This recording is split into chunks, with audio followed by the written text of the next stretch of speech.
Hey yo, what's up guys? Welcome to the stream, man. How are we doing today? How are we doing? It's Friday. The weekend has arrived. It's here. I am so happy as well. Haven't got to get up in the morning. Damn, I'm knackered this week as well. I'm running like 10 hours sleep in the last 2 days. All my fault. It's my fault. Staying up too late.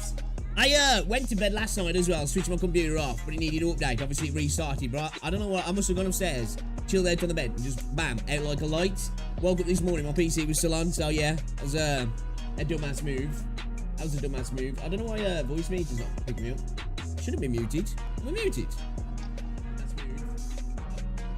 I think it might be on your end, Jamie. I'm picking the audio up on my end. Yeah. I don't know. I'll try refreshing, man. Try refreshing.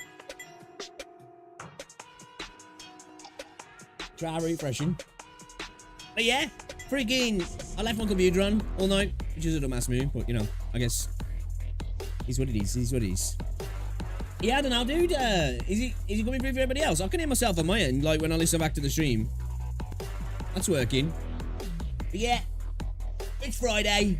I'm ready for the weekend. We're going to play some Wuthering Waves today, guys. Probably a little bit of cat fantasy as well. And tonight we're going to play some Deadlock because I'm kind of addicted. To the game. I'm liking it. Yo, James, what's going on? Was YouTube playing up? Do you know what, dude? It might just mean that it muted the stream. Sometimes, like, I'll go into videos all the time now, and it's just, like, muted. Like, I'll mute a video at one point while I'm playing. Like, it's playing. I'll mute it because I'm doing something because I'm on a live stream. And then I'll unmute it. And then it's like, I'll go into another video and YouTube's muted again. It's like, what are you doing? But welcome, buddy. How you doing? Yeah, I'm ready for the weekend, chat. Ready for the weekend. My body is ready. Like I said, staying up late. I've been being a student again. I've been addicted to Deadlock. Game is fucking, it slaps. Chat, it slaps. I really like it. So we're going to be doing more of that. Just to let you know, though, it will be on the other channel. Quick little FYI, if you're watching right now on YouTube, guys, check out my second channel. There should be a link in the description. Check it out. Go sub over there. That's where we'll be streaming other games that are not gacha games. Yeah, we'll be uploading videos over there as well. Videos that are not necessarily congruent with this content, that stretch out the circle of the anime gacha space that you might not necessarily be interested in. But if you are, then you can go over there and you can sub to that channel. It's a baby. It's brand new. Let's see if we can get it to 100 subscribers as well. That'll be awesome. And yeah, I'm going to continue uploading streams there and videos as well. So, you know, if you like that sort of stuff, check it out. But welcome. You guys ready for the weekend? Because I am. I said 10 hours sleep in the last 2 days, man. Training today. Woo, it was hard. Got through it though. I almost didn't go. I'm actually happy today. That's where discipline comes in as well. Not to toot my own horn, but people always talk about motivation. You got to get motivated. You know how to build motivation for yourself. How to create motivation. How to use motivation. Fuck motivation. Motivation ain't shit. Motivation comes to you at 2 o'clock in the morning when you're scrolling through freaking your feed on your phone and you're like, oh right, tomorrow I'm gonna do this. Or next week, I'm going to do this. And then you wake up the next day and you're like, I can't be arsed. Discipline's what counts. Discipline. As somebody who lacks discipline in most of my life, that's one thing I am good at least when it comes to training. But yeah, really didn't want to go today. I was driving towards the gym and I was just like, I could easily just drive straight past the place and go home. And I was like, no, I'm not gonna. I'm gonna go in. I'm gonna train. We went in and we trained hard actually. This week, I've only had a 3-day week training as well. Back at it Monday. Full week. Getting back on the grind. Eating better again this week. Been eating good. Meal preps. No drink. No alcohol. No late night snacks. No eating loads of crap. Reducing the carbs. Upping the protein. Still need to up my protein some more. We're slowly getting there. But anyway, without further ado, because I'm live a little bit late today, shall we jump into some fucking videos, shall we? Shall we jump into some fucking videos? Let's do it. And check out a few videos, and then we're gonna hop into Wuthering Waves. I've got some little last bits and pieces to do in 1.2. We've got some side quests to do. We've got the last little bit of the event, the fair thing. I think we've got like 10k in popularity points to get to level 6. So then we're done, at least in terms of getting Zhang Li out. I don't know if there's anything past that we need to do. I don't know. If there is, we'll do that as well. And I've got like 3 or 4 or 5 side quests from 1.2 just to finish off as well, which we'll do those. We've got the last level of the elusive realm, but we can't do that till the 7th of September. So, because that's the Zhang Liao one, isn't it? So we'll do that when that drops as well. And yeah, we'll just probably do a little bit of mint picking, do some overworld farming, just do some busy work, nothing spectacular, and then we'll do a little bit of cat fantasy as well, because I want to continue on with that game. I've been enjoying it, and I want to see, because we did watch a video yesterday talking about the game being super predatory, which is no surprise, it's a gacha game, but I want to see, they were kind of alluding to that the story, you're going to kind of get cock blocked and DPS checked, and I'm curious if the story will become a problem like that, rather than it just being endgame. And I need to have a look at the daily stuff as well, the stamina stuff, because I ain't too sure it works. I need to look, because I think you can get like too much of it. I don't know how it works, but I've got shit tons of it, I think. So that pathos, I think it is. I'm sure I had like 600. I think that's a bad thing though. So, I don't know. So yeah, we'll do that. Yo, okay, I'm pretty. All right then. We're gonna get into it. New video as well up on the channel, guys. The link is pinned on both chats, on Twitch and on the tubes, if you want to check it out. Appreciate it. Let me know what you think in the comments. I did put a post up in the community tab on the channel as well today, which I was asking a question, which I kind of know the answer already, or I believe that's the answer. And obviously, it was, well, obviously not, because you don't know. Are Wuthering Waves Twitch numbers something of concern, or is it just a normal ebb and flow of the gacha cycle? Which I believe it is the normal ebb and flow of the gacha cycle. But is it a little bit extreme? 464 viewers when I checked it, compared to 16.9k viewers on Genshin. Of course, the Genshin numbers are a lot higher because the Natlan update. They were a lot higher yesterday and the day before, talking 30k, and I wouldn't be surprised if they get up past 20k today when some of the biggest streamers are on. But obviously, it shows the behemoth, the Genshin, still is in the space in terms of people wanting to watch it and all that sort of stuff. And I'm sure there's drops on. I haven't actually looked. I'm sure there's drops on though. So, you know, there's going to be all those rewards and all that sort of stuff. But I know we're in a content lull. We're waiting for 1.3. But a drop below 1,000 viewers is, and I've seen it be below 1,000 viewers before, but I haven't quite seen it that low. There's days where Terra Fantasy is pulling in those sort of numbers, and that's considered a dead game, even though I don't agree with those. And I don't think Wuthering Waves is dead because there's not many people watching it on Twitch. But is it something that should concern Kuro? You know, does it show that people are kind of not very interested in the game? Is this something that'll change drastically with new content coming, with the PlayStation launch potentially? It'll be interesting to see. But I must admit, even though I don't take too much stock in Twitch numbers, especially with games like this that a lot of gacha games anyway can kind of go under the radar and still be massively successful. They tend to be a lot more like pushed towards being prioritized on mobile, which, let's face it, Wuthering Waves for me is a PC console game that's just on mobile because it needs to be. I just don't, it's just, for me, it's just not a mobile game, and I couldn't understand why a lot of people are not playing it on mobile and are waiting for the PlayStation launch, because I just don't understand how people do play it on mobile, because it's quite mechanically demanding to a degree. And yeah, I can't see it being enjoyable on mobile. So I do think that is a part of it as well. But yeah, I was just actually shocked that the numbers were so low. Of course, I understand it. It's a lot smaller than Genshin, so those numbers, when they drop, are going to drop considerably lower. It's quite low. It's quite low. I just thought it was something to post out there to see what people think. What do you think? Is it somewhat concerning? Is it no big deal? Is it something you expected? Do you think it's going to continue on the downtrend in terms of viewers, or do you think it's going to gradually start to go up as the game gets a little bit more traction in the future? Or is it seen its best days from a content creation standpoint? Now, one thing I will say is, from the YouTube side of things, it's been kind of banging just lately, Wuthering Waves has, obviously with the leaks with 1.3 and a few updates coming, but just in general, just videos talking about Wuthering Waves seem to do quite well on YouTube, compared that they don't do so well on Twitch, where obviously I watch a lot more Wuthering Waves stuff, but I tend to see a lot less Genshin stuff on YouTube, but he seems to do a lot better on Twitch. Now, obviously, that might be just what I'm watching and what's getting recommended to me, but it's just something I've taken note of. But yeah, not a major deal, I don't think, but I just thought it was interesting to point that out, and yeah, let me know what you think about that as well in the comment section. Should we check this video out then, shall we? Should we have a look at this? Gacha games are dying, they said. Another video from Steorg.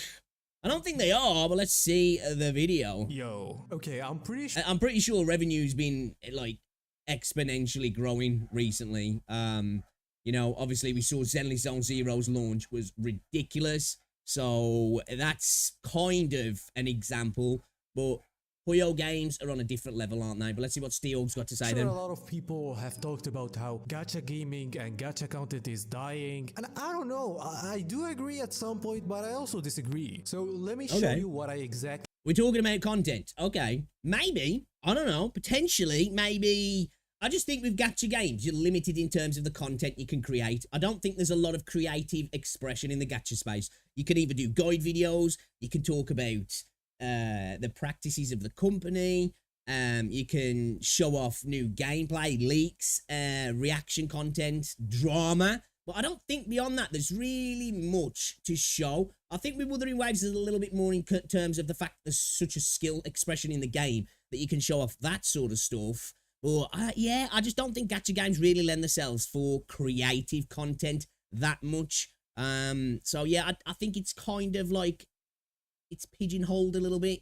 It's you know, it's a cage that it's created for itself in terms of what the genre is. I don't know. Maybe I'm just looking at it the wrong way, and there's plenty of creative content out there. Mean by that. Now that's at least compared to Genshin. Genshin is the red line here, and ZZZ and Wuthering Waves are kinda down. Let me just add Honkai Star Rail here, and Honkai is no different actually. So to be honest, I don't think that there is a problem in the games. The games aren't actually dying, but there's a problem in terms of content, yes. Because let me search Wuthering Waves, okay?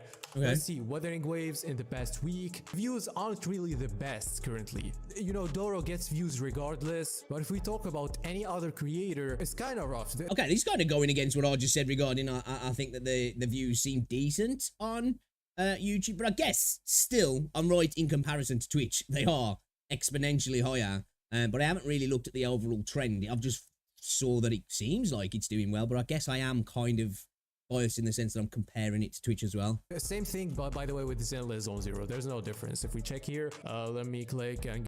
I think Zenless just suffers from the type of game it is. I think the game's fun to play. It's just not fun to watch, Zenless isn't. And I don't think it's entirely that enjoyable to ingest guide content as well. I don't think the game really lends itself to guide content either that much as other gacha games, in my opinion, either. To the last week, and of course, yeah, we have almost the same thing. Some people get 10k, some people get 20k, some people get 5k, 1k, 4k. But look, I was gonna make a point, and here it comes. Animator ranks all Zenless Zone Zero character animations 126,000 views in 2 days. I mean, this guy always also gets views because of this type of content. I think at the end of the day, there's always going to be the outlier in particular content, whether it's super popular or not super popular. There's always going to be content creators that no matter what they do, they have an incredibly interactive audience. They're super entertaining, and they can make watching paint dry enjoyable for people, can't they? You know, so it really doesn't matter if they're in a niche that's quite small.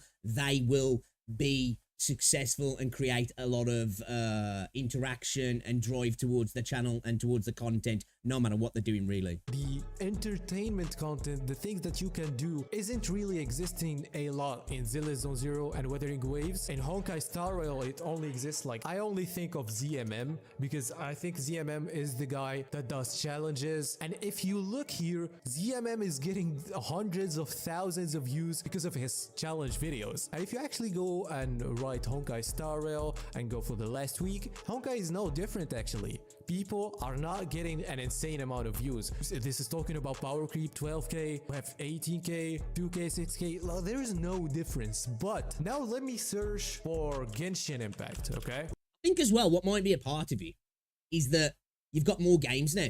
So what is probably a smaller niche in regards to content viewership, because the space is niche to a degree. It makes a lot of money, but in terms, especially in the West, I suppose it's quite niche, the gacha space, isn't it, compared to other genres. You know, you've got your big games like Star Rail and Genshin, which are massive, of course, and they kind of broke out of that niche within the gacha space in regards to popularity. But because you've got so many games now, the amount of people paying, playing, and watching is going to be diluted, isn't it? So you're going to see less people watching each individual content creator that might be specifically catered towards one game, or just content that is on that one game, kind of getting diluted because people are breaking off and watching different content. And oh, I'm interested in Wuthering Waves now, that's the sort of content I'm watching, where other people might have stuck with Genshin, and other people are watching Star Rail, and other people are watching whatever, insert game here. So I think that's kind of probably what's going on as well. I could be totally wrong, and I'm just, you know, reaching, and it could just be a period of the year as well. It is summertime. You know, views tend to go down in the summer in general anyway, because people are out touching grass and doing things, you know. So I wouldn't be surprised as we see, as the year goes into the fall, the autumn, and the winter, views start to trend up anyway. That's kind of how it always has been on YouTube. We already have a challenge for the new character. It's been 3 hours and already have 13k views. We have account reviews. If we check at Spike in here, like, look at this. Like, we all have to agree that Genshin Impact is the best, although we all say that it doesn't have content, but content creators can't create content out of it. I mean, look at this. He tried to do it in Wuthering Waves and it worked. And I'm actually starting some challenges and some things like that soon. I'm gonna try my best to make Wuthering Waves not only about drama and guides, because that's basically what... Okay, this is cool to see, because again, this is what I said. I think the gacha space is lacking this kind of content. Now, obviously, as well, I'm ignorant to this content that he's talking about here. I didn't know that there were... Well, I didn't even know these channels existed, if I'm honest, but I'm not really one of those people.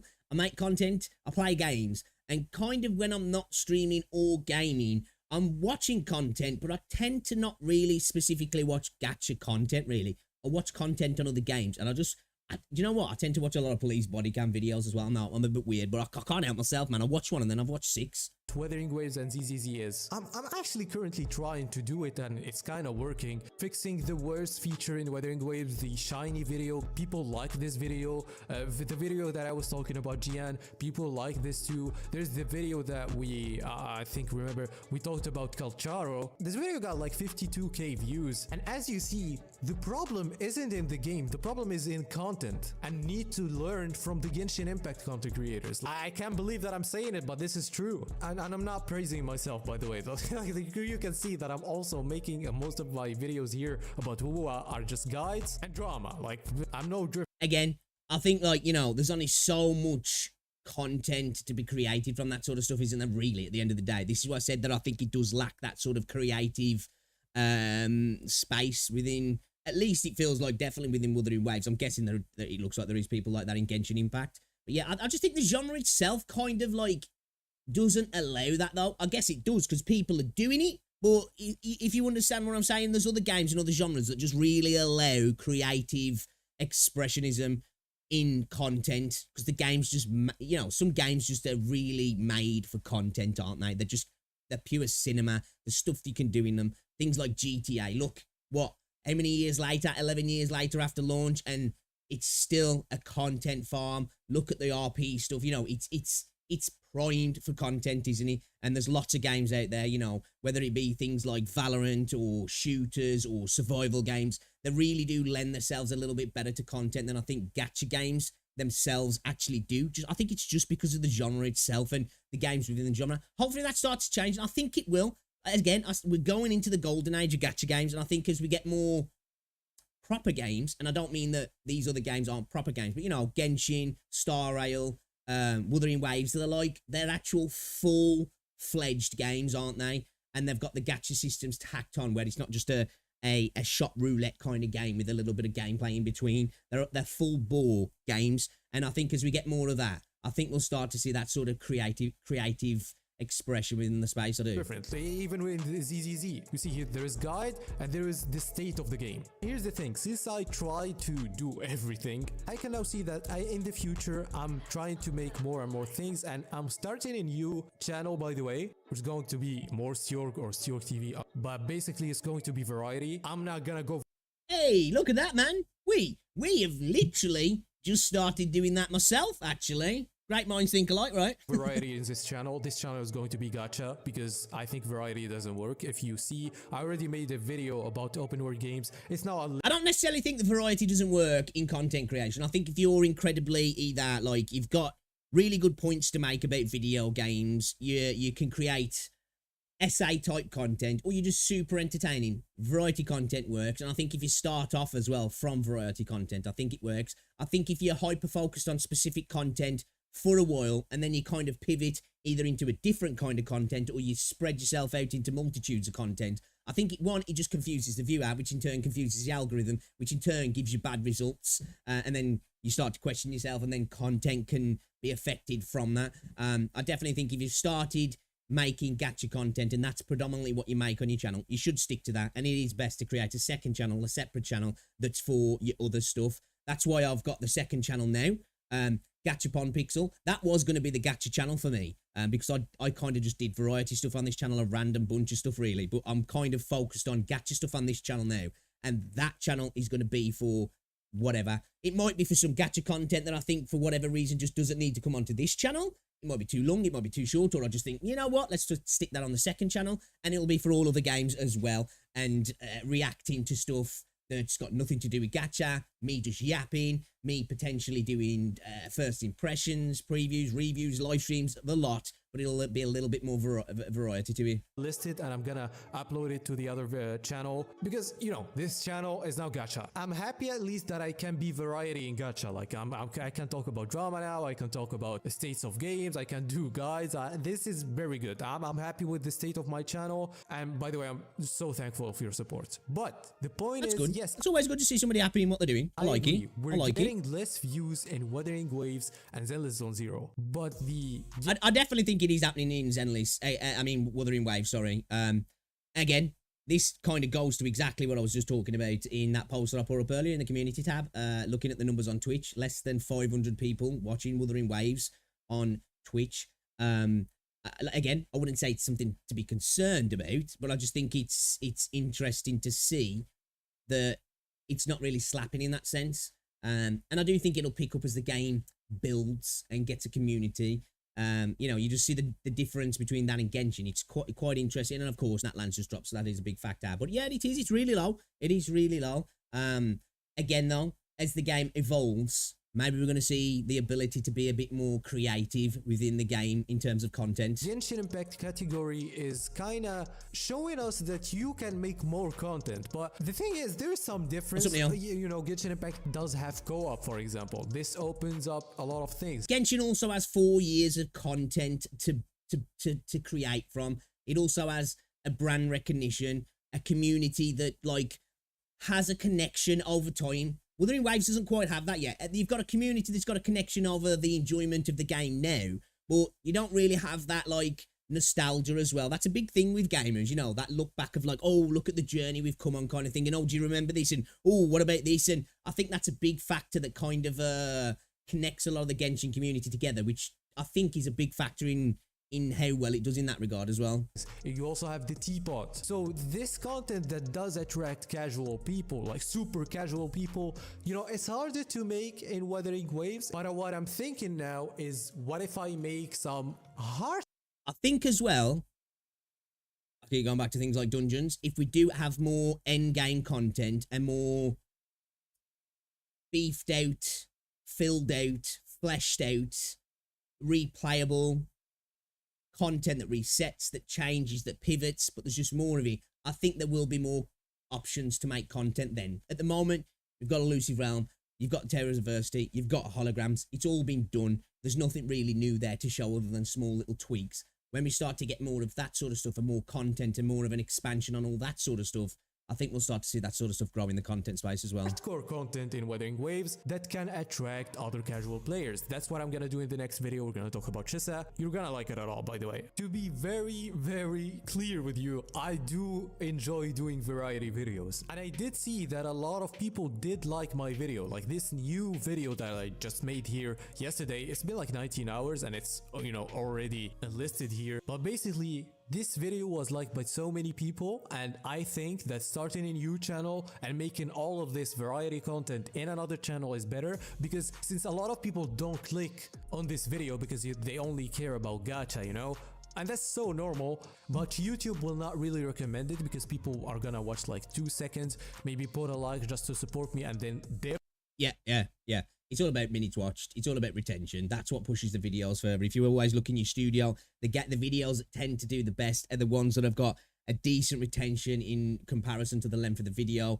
Anything above 4 or 5 minutes retention, those videos usually bang. Usually when it drops below 3 minutes, they tend to do a lot worse. Yep, but you know, that's gonna hurt the watch time, and you don't have to understand what I'm saying, but basically I'm gonna start a new channel, and if I started it, you're gonna find it in the top comment and you will see this video again. That's just something about me, but going back, I just wanted to give my take here. I think that every single game here is doing good. ZZZ is doing good. It's not dead. Wuthering Waves is... I agree.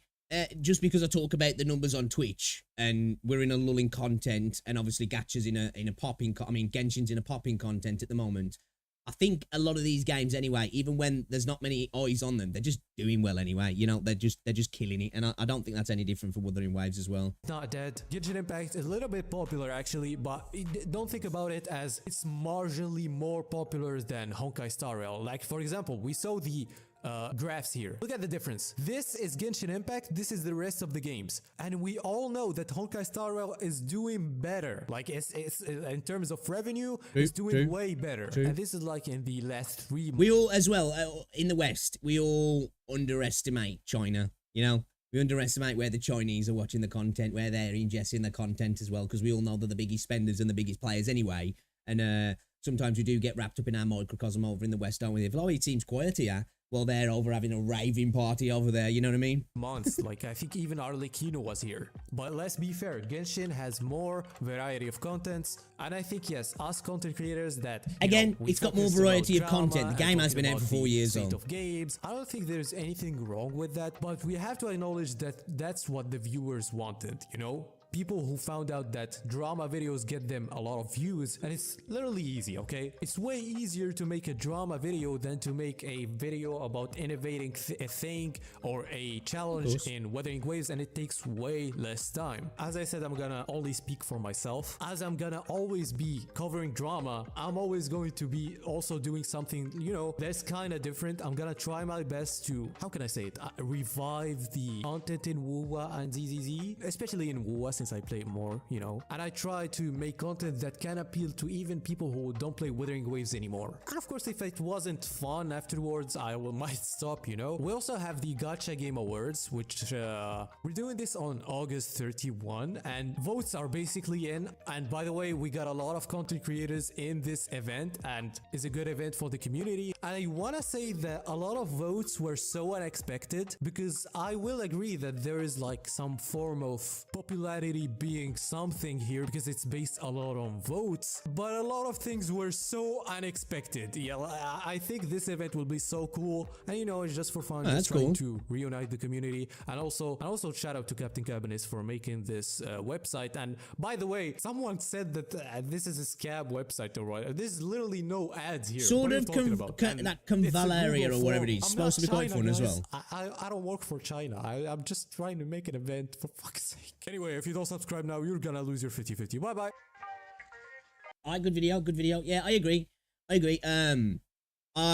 think it's obviously it's a video upon reflection of his own experience in the space, and of course it's anecdotal. But I agree, it's quite weird that I watched this. I thought when he was talking about, when I saw the title Gacha Games Design, I thought it was talking about the games themselves rather than the content. But it's quite weird that I was talking about, you know, noticing the numbers on Twitch with Wuthering Waves, and then we get into this video. I agree. I think Wuthering Waves is lacking content. I think the gacha space in general, obviously you've got those challenge videos, but to me, I'm not really interested in that sort of content personally. People obviously are, but I just think the gacha space itself doesn't lend itself towards creative expressionism in content creation that much, really. They're just by the design of the games. Beyond in Wuthering Waves, I guess like skill expression. Beyond that, I really don't see what you're supposed to create from it. Personally, obviously there's way more creative people who could come up with ideas, but I just think as the game grows, that's going to be something that hopefully people can do. And obviously as pardon me, content grows in the game as well, and more additions of content, that's something that we'll hopefully start to see as well. And I think as the game gets more, I think once it drops on PlayStation 5, I think you're going to see a big pivot in traffic for this game, because normies are going to get their hands on it. And when I say that, I'm not talking about casual gamers. I'm talking about people who just chill, couch game now and again. They're going to hop on the PlayStation. They might not have even heard of Wuthering Waves, or they've heard of it in some passing conversation or some talk on somewhere. They've just saw it, you know, had some gacha game, ain't bothered about that. And they look at it, and they maybe hop on the store, and they're like, okay, this actually looks, oh, look, let me go on YouTube, look at the gameplay. Oh, okay, combat looks all right. Let me download these, and then boom, you're going to start having people pouring in, I think. Well, I hope so anyway, because I want to see the game do well. But anyway, I don't think content and the lack of content and the lack of views on the game anyway are going to affect the game at all. I think the game's going to do very well anyway. And yeah, it's just interesting to talk about and interesting to see anyway. But yeah, great video from Stu, guys. You should check him out. Go sub, all that good stuff. Yo, what you saying anyway, though? Neo, if no one's watching it, people are playing it. We're in a slow spot we were right now. Yeah. I just, yeah, it's like I put up this earlier, and I just think, even though we're in a slow spot, the views are really low, like really low. It was like 464 when I took this earlier, compared to like Genshin being on 16.9k. Of course, update, this was at 30 plus. I think when what did Wuthering Waves get up to when it had it, the 1.2? Did we get up to about 20k? So it's, you know, obviously doing all right. But just the drop down is quite significant. I think even on the low days on Genshin, you're talking a couple of thousands. But again, game's been out a lot longer and it's a lot bigger, so it kind of represents the space that they're in the genre anyway. I think it's just kind of like from somebody who uses Twitch point, it's just like, damn, that's kind of low, that is, isn't it? But you know, it's not a big deal really, I don't think. I have a hack for that. Just FF through the video to the end. I only do that with videos. I mean, for a few of them, because I guaranteed me something in the streams.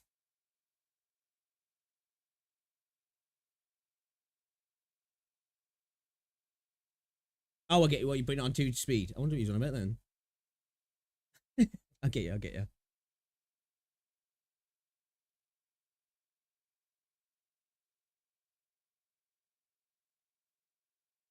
Yeah, just thought it was interesting. All right. Man, it is a real Hopping outside of the gacha space. Let's check out this video from Force, shall we?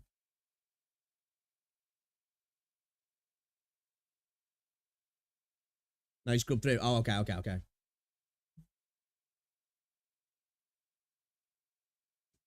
right then. It's a real good time to be a gamer. Okay?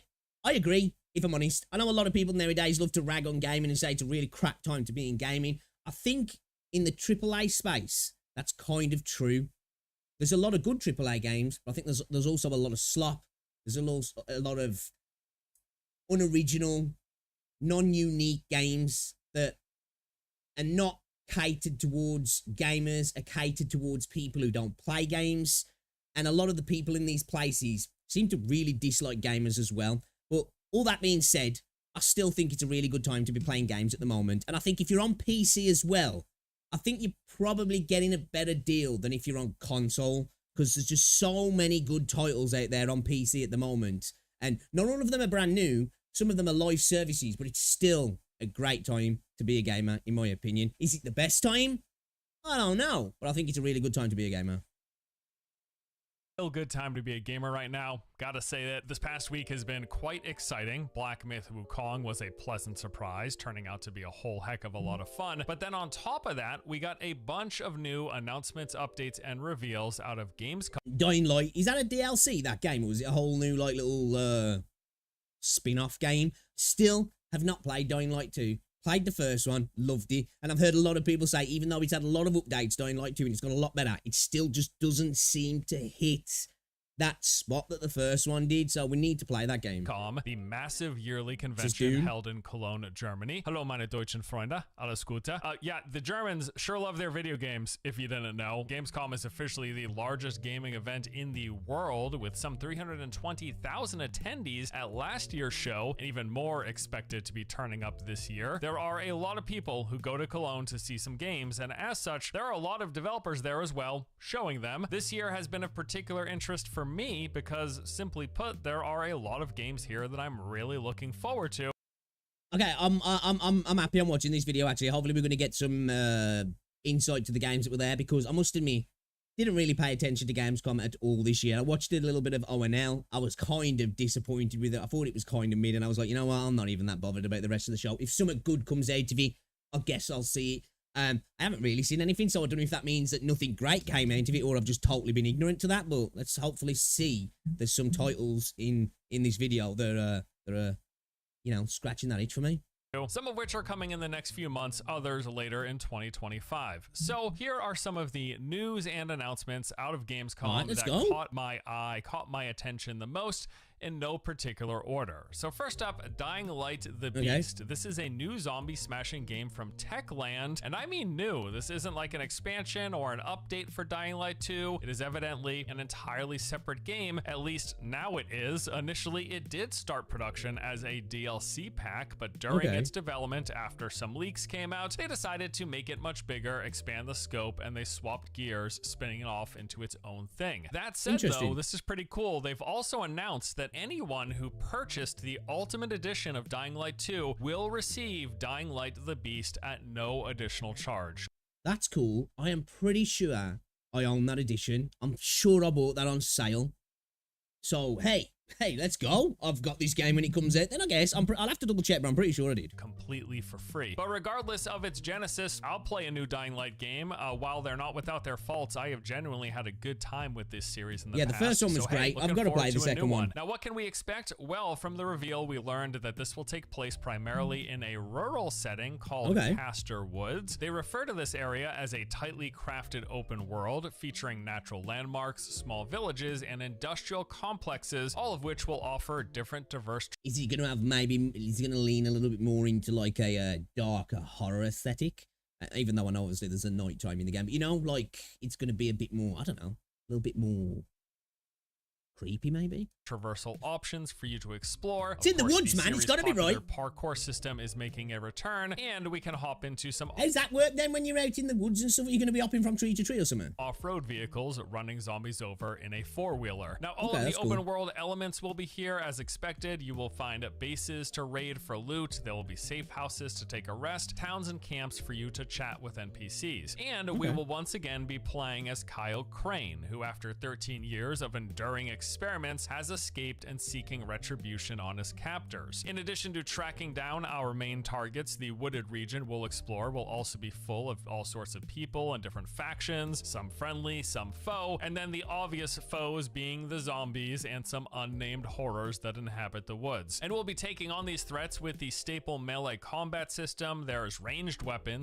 I'm always here for a bit of zombie action, you know? I'll always let a zombie game give it. I'll be quite generous with it. If it's not great, I'm like, you know what, I'll let things go sometimes because I love a bit of zombie action, including guns that will play a major role this time around. And we've got a few new tools at our disposal thanks to the years of experimentation. Zombie DNA mixing with ours, we now have beast-like powers. So you've got things like an X-ray vision to see enemies through walls, and you can go beast mode, letting you punch and slam your way through hordes of zombies. Time of day will be interesting. You know what though, I will say, that's one trope within the zombie genre that I'm not a fan of. You know, when people kind of they've either been infected or experimented on, so they're kind of like a zombie, but they're not a zombie in the sense that they don't go brainless and they don't need to feed on people, or maybe they do, but they can do it in a controlled manner. I don't know, I'm never a big fan of that. I like the traditional zombie apocalypse. The enemy is the zombies, and obviously other humans are dangerous, but I don't like it too much when zombie stuff goes away from the zombies being the main thing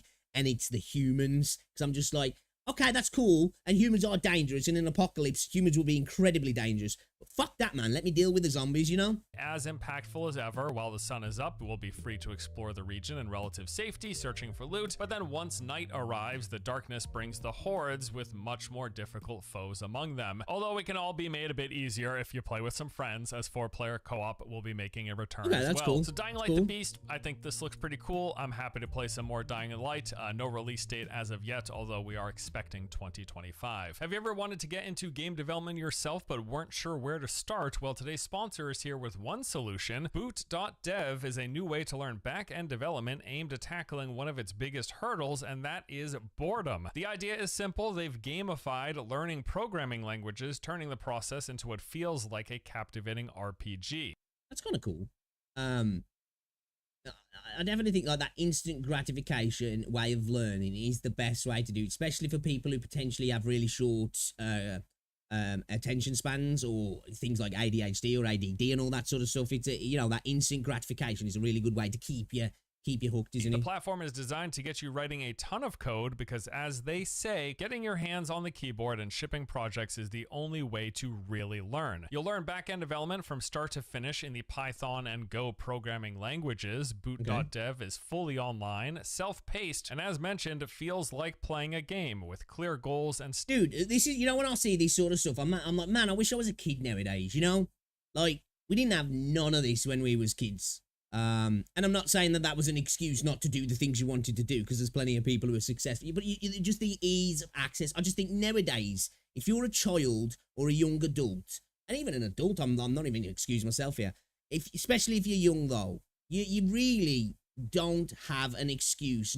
I'm not saying to be successful, but to at least learn skills. There's so many ways to do it now, and this is probably paid, but there's so many ways to do it free. You know, YouTube's an incredible tool for education nowadays, and I think so many people don't use it enough in that way.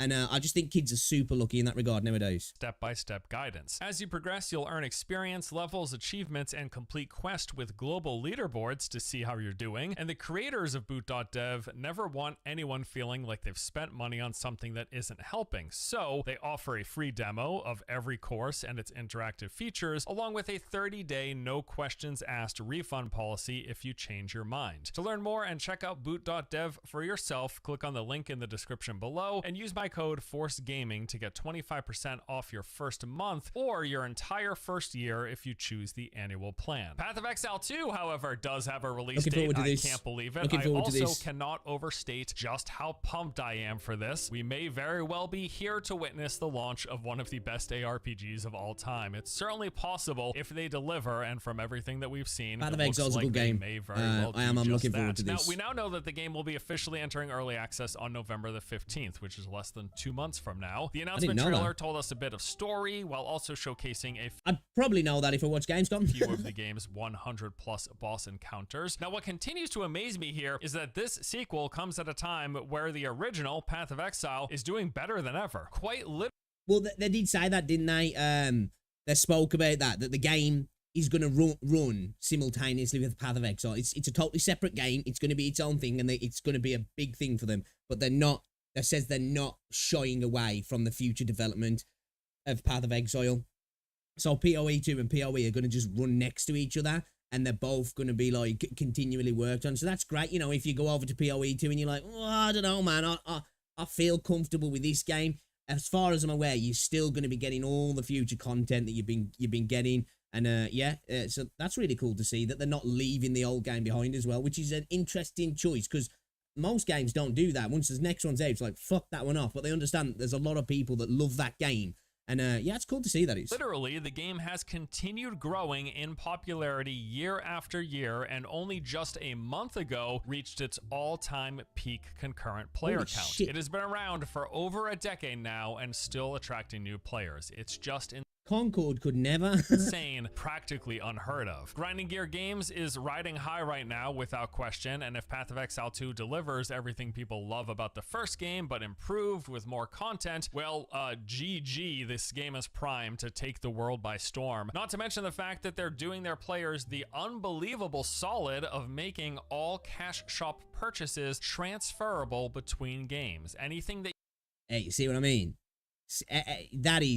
That's W. You know, when I was talking yesterday about good actors in the gaming space, that they are there, and like this is why I was saying that I like Kuro, and I think developers like that deserve support. Obviously, it's up to you whether you want to support a game, but like there are good actors in the space. I think sometimes we just get jaded because there's so many bad actors in the space, and we focus on bad things. But there's some really good developers out there and publishers out there, guys, that you who have genuinely want to Path make of good Exile stuff for will us. carry over into Path of Exile 2 and vice versa in the future. Now, this of That's course cool. means that all of the cosmetics will carry over, but probably more importantly, all of those convenience purchases, they will too. So for example, if you bought some stash tabs in Path of Exile, you will have those unlocked when Path of Exile 2 releases. If that's true, that's dope. AAA game publishers, their heads would explode if you even presented them with this idea. It's crazy. Honestly, my prediction, Path of Exile 2 breaks 1 million concurrent players in the few days after it releases. At least, that's what I'm guessing. I think it will be that popular. I mean, they're literally taking everything good, everything loved about the original. It's just shock, isn't it?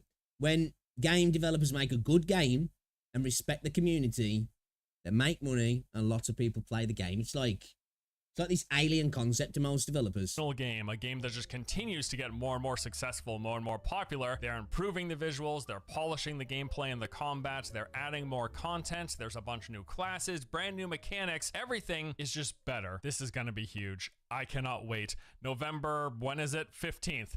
Can't come soon enough. Yeah, I'm looking Meanwhile, forward to it. Blizzard's over here hoping we don't forget about them, and I won't. Don't worry, Blizz. The new expansion for Diablo 4, Vessel of Hatred, launches about a month prior to Path of Exile 2. I don't think there's anything that Diablo can do now to pull me back in. I had fun what I played in the game, but it just missed the mark on so many things, and I didn't like the way the seasons were handled and the way the post-launch content was handled, and it was just like, yeah, there's just fun time.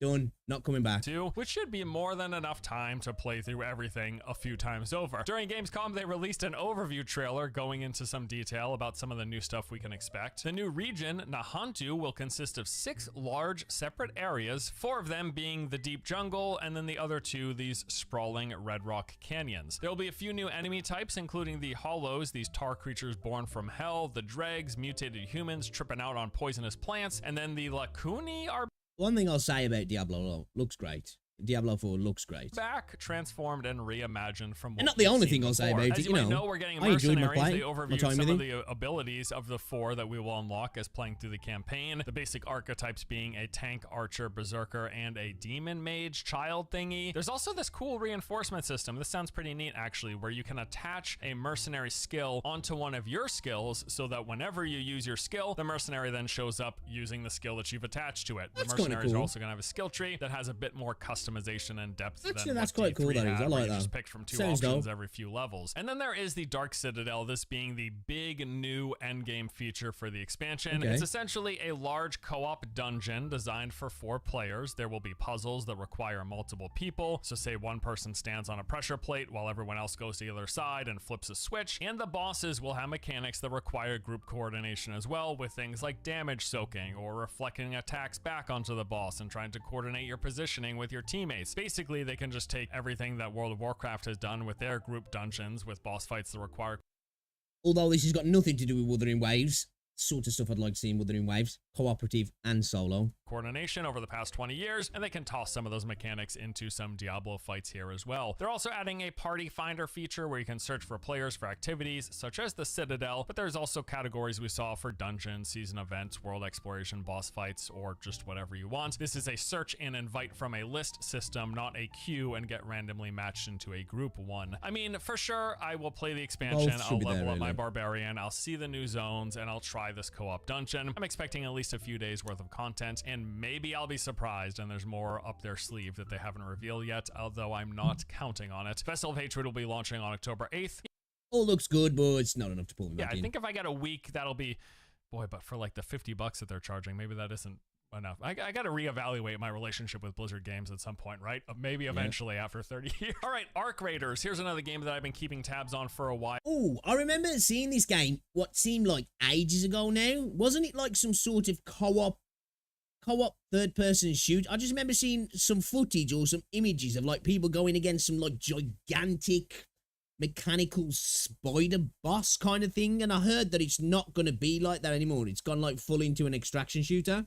This is the upcoming PvPvE third-person action survival shooter. That is a mouthful. Well, it now has a release window as well as a not too far away upcoming playtest. Between October the 24th and the 27th, we will finally get the chance to try out the newest game from Embark Studios. Now, it's gone through some genre shifts over the last few years, but it is nevertheless, I think, still looking pretty great. I love the style. I love the setting. I think the visuals are amazing, and I even like the new genre that they're going with. While it was originally pitched as a PvE-focused looter shooter, which I would have enjoyed, yeah, that's what I remember pretty much a full-blown extraction game, which I also enjoy. I like extraction games. In the most recent update, they are describing Arc Raiders as follows. You play as a That might be the thing I actually remember them fighting there, that wreckage. newly enlisted raider fighting for survival while scavenging planetside, hunting for loot and resources that must be extracted safely. Standing in your way are these Arc machines as well as other players. You'll progress by successfully bringing resources back to your colony, where you can then trade your valuable loot with NPCs, embark on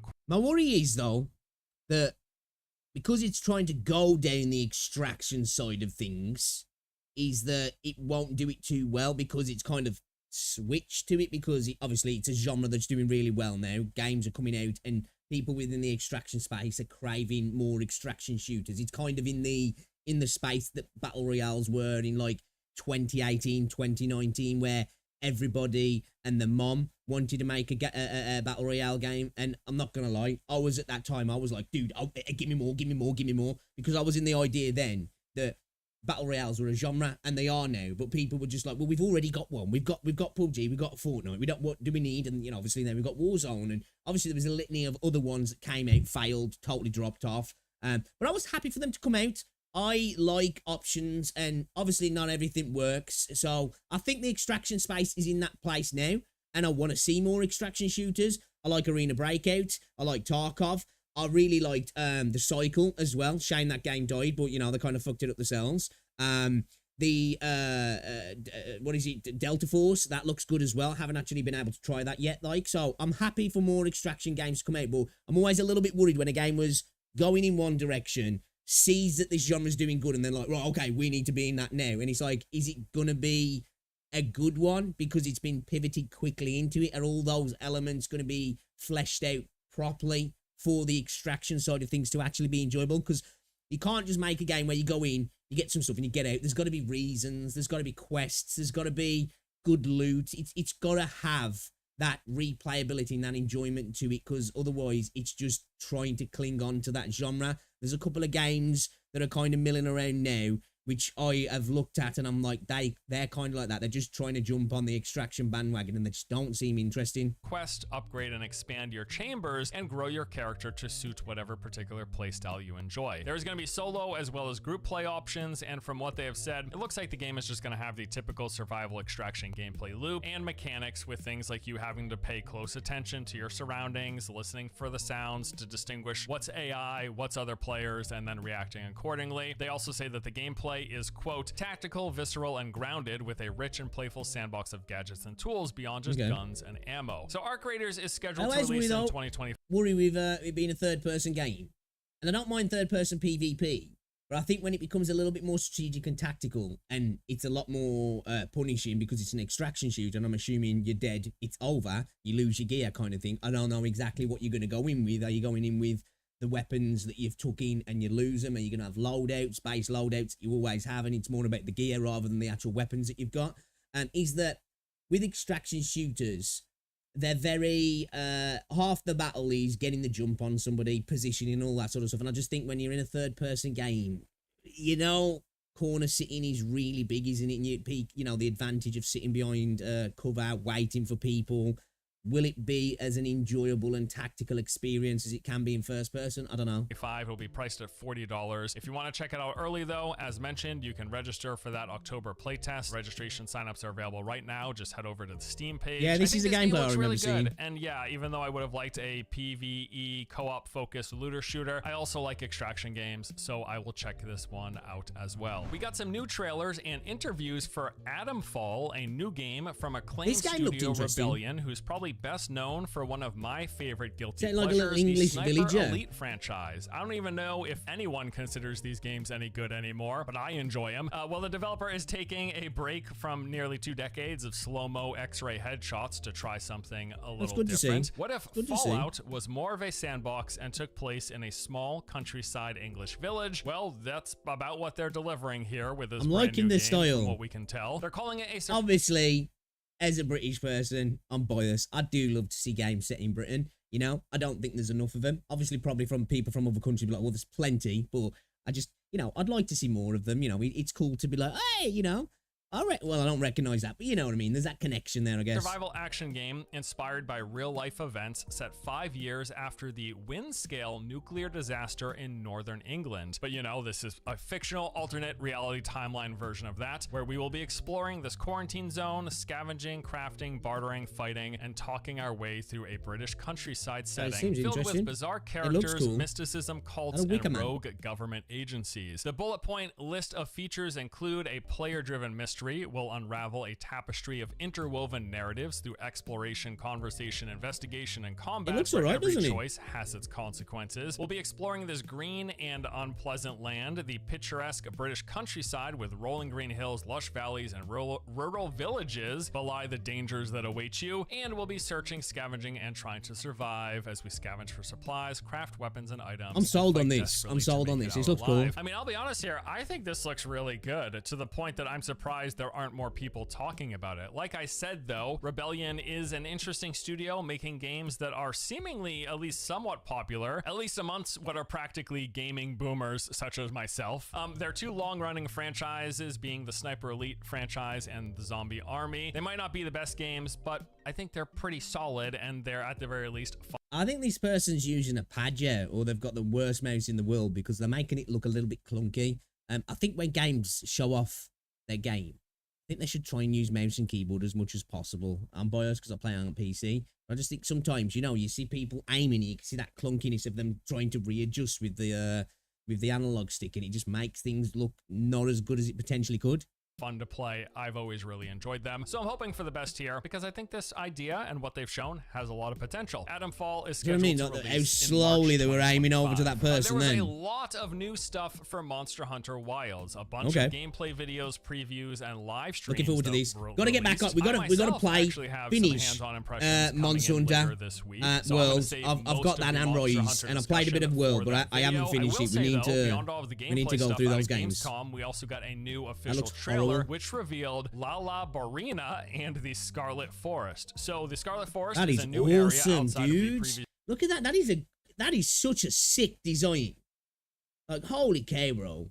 Like I love good monster designs. That is fucking awesome. At Gamescom, we also got a new official trailer which revealed Lala Barina and the Scarlet Forest. So the Look at Scarlet that. Forest is a new area outside of the previously showcased sort of like grassland scratching its region. back This as is a well to dark, send misty off, like, forest, which I'm I think guessing looks poisonous pretty nice. pollen. As for the boss, well, it's a giant, creepy, fluffy spider that's butt also turns into a rose. I don't know, man. This thing is sick looking, really cool design, and some great animations on display here. I mean, look, Monster Hunter World was phenomenal, and this is looking even better. So suffice it to say, does things look are good. shaping up nicely. I'm very excited for its full release in 2025. And as mentioned, I will have some further discussion about Monster Hunter Wilds in just a few days. So stay tuned for that. All right, we finally have some actual gameplay footage for the upcoming Dune MMO. Oh, okay. They released All a right. full 25-minute video going through various parts. So obviously, it being like a survival MMO, I'm kind of interested, but I was a little bit like,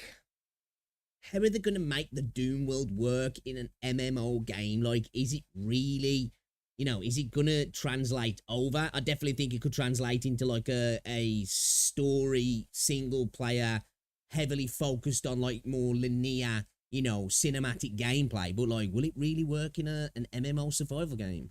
Of the game. We saw the early steps of making a character, playing through the tutorial, and getting started with the typical survival crafting loop, which by now is well-worn territory. You'll go out, you gather the basic resources to make the basic stuff, which makes you stronger, letting you explore more dangerous places to get higher tier resources. Okay, first impressions Doesn't look spectacular in the visual department, but that doesn't mean shit at the end to of the make day. higher tier stuff, so on and so on and so on. Mixing things up a bit are, of course, the dune setting. We're on this big sand planet with sand worms that prevent you from leaving certain areas until you craft the means to bypass them. Their gathering system makes use of a cutter ray that makes the process a little more interactive than just walking up and like hitting E or something. Essentially, you scan objects and then they give you lines to trace along to harvest those materials, which I just think is it looks cool. It's sort of like a more interactive. It does look cool, but when it comes to you know, your 100th thing that you're collecting, will it be a little bit annoying? I don't know. Form of resource harvesting. They also showed some NPC bases. Think about like Far Cry style, starting by scouting out with binoculars, marking enemies, and then going in and clearing them out to gather valuable loot. We saw both melee and range combat, and well, to be honest, it looked a little stiff. Like, not terrible for an open world survival game. The ranged at least seemed totally passable. Melee, on the other hand, looked very rough. There's no. Ooh. The animation was rough. The connection, everything, that didn't look great. That didn't look great. Although jank and rough combat is pretty much a feature of the survival genre, it seems, so I'm not completely writing this off. And, you know, maybe it feels better to play than it. Yeah, he's right. You know, he's right there, but man, that does not look great. It looks copium engaged. Base building, that got showcased. That we will be utilizing a hologram template system where you place down sections of the base that can then be later filled by other players who bring in the proper materials. This looks really well done. You can even blueprint a base to drop the entire thing, a hologram version of it anywhere else that's buildable. They showed a more advanced base full of crafting, refining, and processing stations. My only problem with a lot of base building in these kinds of games is obviously they've got their own they're stylized in their own way in the way it looks, but they all just tend to look the same, don't they?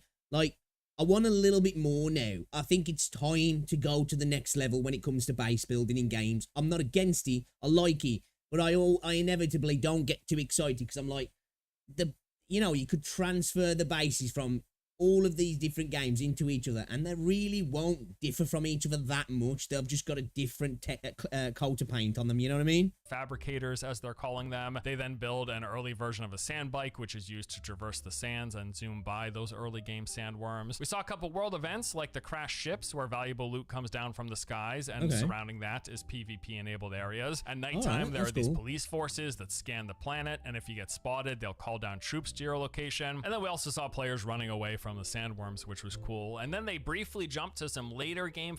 These all seem kind of cool, but they don't seem like anything that makes me go, oh, okay, I'm definitely going to be playing this. Like, I'm going to check this out because I kind of like these sort of games. But yeah, there's nothing there that's screaming to me that, oh, I need to play these. And let's face it, at the end of the day, the Dune, I forgot what the planet's called now.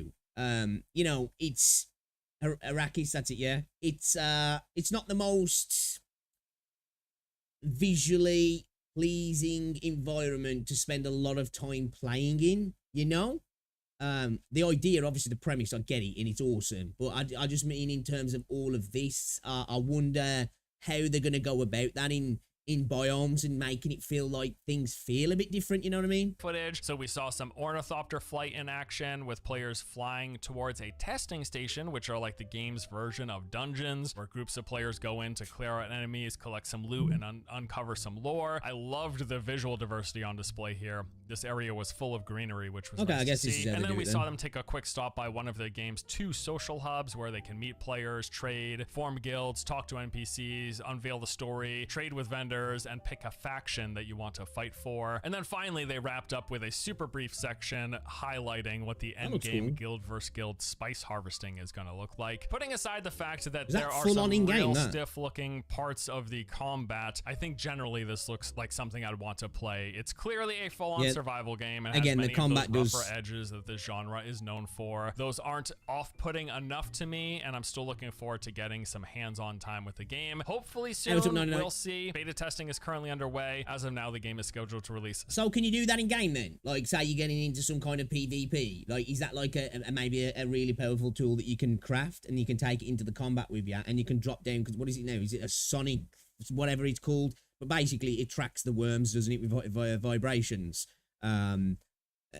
So is that like a thing that you could do? You're in combat, it's going down, you're like, shit, man, we need to, like, let's adjust, let's drop this down, let's move around, pin them down in that area, a freaking sandworm comes up and it's like, sweet, we fucked them over kind of thing, because that would be kind of cool. Sometime in 2025. One real big surprise for me was a brand new trailer for No More Room in Hell 2. This game looks and sounds fantastic. All right, so the basic premise here is you've got massive maps loaded to the brim with deadly zombies. 8 players are dropped in, spread out, all far away from each other. You have to then sneak, fight, and try to survive long enough until you can group up, complete objectives, and attempt to get out alive. The further you get towards that, the harder things get, really requiring you to work together. You're not going to be solo. I remember seeing the initial trailer. The game has permanent character death. That's the basic premise. It sounds and looks so cool. So Power Plant is going to be the first early access map they're releasing, placing 8 players at the... Okay, this actually sounds kind of dope, this does. This is interesting, it's intriguing, it looks pretty cool. So far, I'd say this is like the most interesting game on this list. I'm in for this. I'm sold already, if I'm honest. I'm gonna have to watch gameplay as it gets closer. But yeah, man, you've got my interest. Outskirts of a massive map in rural Pennsylvania. You'll have to find your way to your teammates using not only your senses, your sight. This will be a game that I think will be good for content as well. We're going back to what we were speaking about earlier in regard to the content creation, expression in the gacha space. These are the kind of games that are going to create that sort of stuff. Obviously, you've got the game itself, just showing off the game, playing the game, somebody being really good at the game. But then you're going to have those moments, meeting up with random people in the game if you're matchmaking, obviously with friends as well. But those moments of meeting up with some random stranger over voice chat and you're trying to survive. There's going to be some epic moments caught on record, isn't there, really? And the audio around you, but there's going to be in-game proximity voice chat. The more of you that there are, the better your odds. Because that's going to be fun. I can imagine.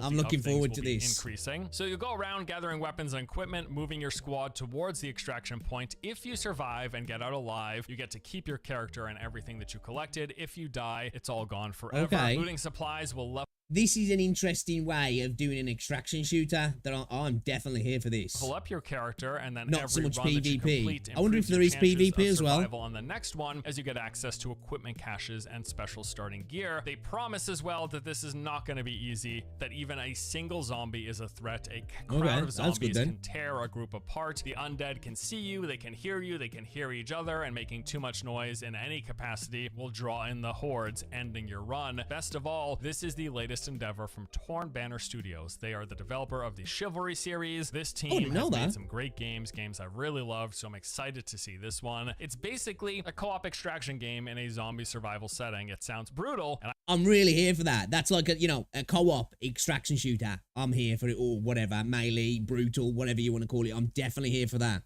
I would, obviously, I'm just a bit of a PvP whore sometimes. It would be nice if there's this like kind of sub mode as well, where there is maybe some PvP or that comes down the line, where I don't know, maybe you can turn on your comrades and stuff like that. That'd be interesting.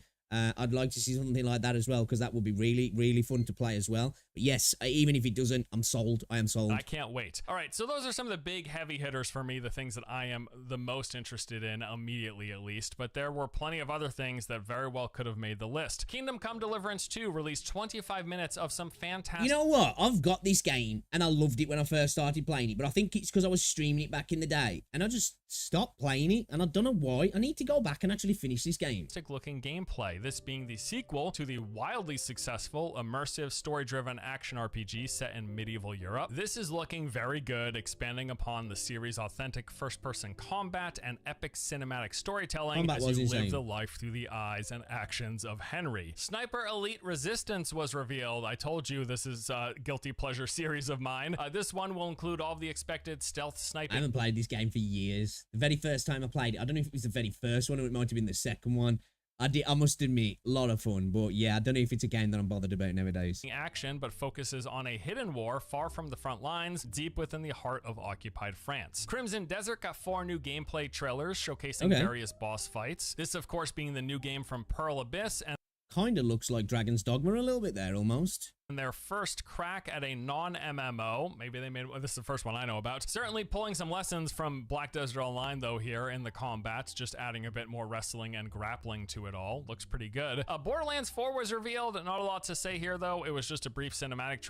With this, is this just them trying to catch on to the hype that they was expecting to potentially get from the film, and the film was hot shit? Or was this a potential, like, hey, ignore the film, there's a new game coming out now, we just ignore that, you know? Trailer, now we know officially that it exists, but that's about all. There was also some 4 pretty interesting looking new games revealed. We Harvest Shadows, a first-person farming horror game. This actually does look interesting. Building up a farm. Probably not the sort of game that I would play personally myself, but it does look interesting. Twist here being the surrounding woods are full of creepy monsters. There was King of Meat. I don't know about this name. This is a co-op action combat game where you play through these user-generated dungeons, taking on a variety of challenges. This is also, mind you, the first non-MMO that will be officially published by Amazon Games. It's kind of like a twist on Fall Guys, yeah. God game from the one and only Peter Molyneux. What could possibly go wrong? And then Reanimal, a horror adventure game. I was just about to say, man, that dude's back on the scene. Holy cow. Creators of Little Nightmares. This looks really neat as well. Outside of that, I think also of note were some trailers and updates for Indiana Jones. You know what? I was looking forward to the idea of Indiana Jones, but then it's first person. I don't know if I want to play an Indiana Jones game in first person. 2 got a demo. We got some avowed hands-on impressions, which actually are all shaping up pretty good. It looks alright. Some updates for Delta Force Hawk Ops, which basically is like new Battlefield for people who like Battlefield. That's pretty good. And all of that is far from everything. There is a much larger list of games I've not mentioned here that also got updates or reveals over this past week. But this list here is pretty much everything that I'm most interested in myself, and frankly, it's all more than enough to have me pumped for the coming months and year of new releases. Yeah, like I said at the top, it's a good time to be a gamer. So yeah, that's my list, but what are you looking forward to? I'm especially interested if there was any... I'd say on that list for me, out of all of those games, No More Room in Hell, that looks fucking awesome. That looks awesome. I'm here for sneaking about, getting dropped into an infested area, sneaking about, meeting up with other players, surviving, getting loot, and getting the fuck out. That sounds really, really cool, actually. Anything good looking that came out of Gamescom that didn't make it here into this video? Any recommendations? Let me know. Love to hear about some new games. I'm happy to be excited about games. You know my shtick by now, right? I like... Agree, dude. Agree. I'm getting older and older, as we all are every year. But my excitement for video games is the one thing that hasn't waned from my childhood, and I'm so happy about that. I get excited. Video games are the one thing that I genuinely do get excited like I'm still a child. There's nothing in my life that I get like that with anymore. Obviously, as you get older, that's just what happens. But video games still get me, man. They still get me. Games. I like looking forward to games. So if there's some games I should look forward to that I haven't talked about, let me know below. But that's all for today. Thanks again, as always. Alright, good video, man. Guys, you should definitely check out Force Gaming. I do like this dude. He makes good videos. He's a gamer, you know, and I do enjoy his videos. But yeah, good video. Looking forward to it. Definitely looking forward to that No More Room in Hell or whatever it was called. That looks interesting. Looks interesting. Alright, let's watch one more video and then we're going to jump into a woo-wah. Alright, boys. How you doing anyway, though? 99. It's good to see you, dude. It's good. It does look interesting, doesn't it, dude? It does look interesting. Game look good, actually. I don't know exactly when they're all coming out. Some of them are coming out soon. Some of them I don't know if they've necessarily got launches. They were all like announced at Gamescom, I believe. But obviously, I didn't watch any of Gamescom, so I was just kind of getting the re-up from him, I guess. They done Indie dirty with his newest piece of shit movie. Yeah, dude, it's I am going to make a video talking about this sort of stuff. It's nothing that anybody else hasn't already spoke about. But like, yeah, man, I'm like, it's annoying. I think we're all there of what they're doing to established IPs and the things we all love. That's going to go up on the second channel. I'm going to make some more videos like that going up on the second channel as well, where we just like, you know, we just have a little talk. Let's talk about this thing. I'm triggered. Let's bitch. Let's rant. Let's yap, you know? If you haven't as well, guys, definitely check out the second channel. We streamed on there last night. First time in ages. We are going to be uploading content to that channel as well. So you should check it out. Doom, Dark Ages, and Wuthering Waves are the only games that matter.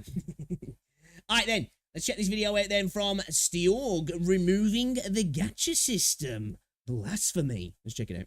Okay, I was thinking, what will ever happen if I removed gacha from gacha games? Will the game actually Will you get Grand Blue Fantasy Relink, wouldn't you?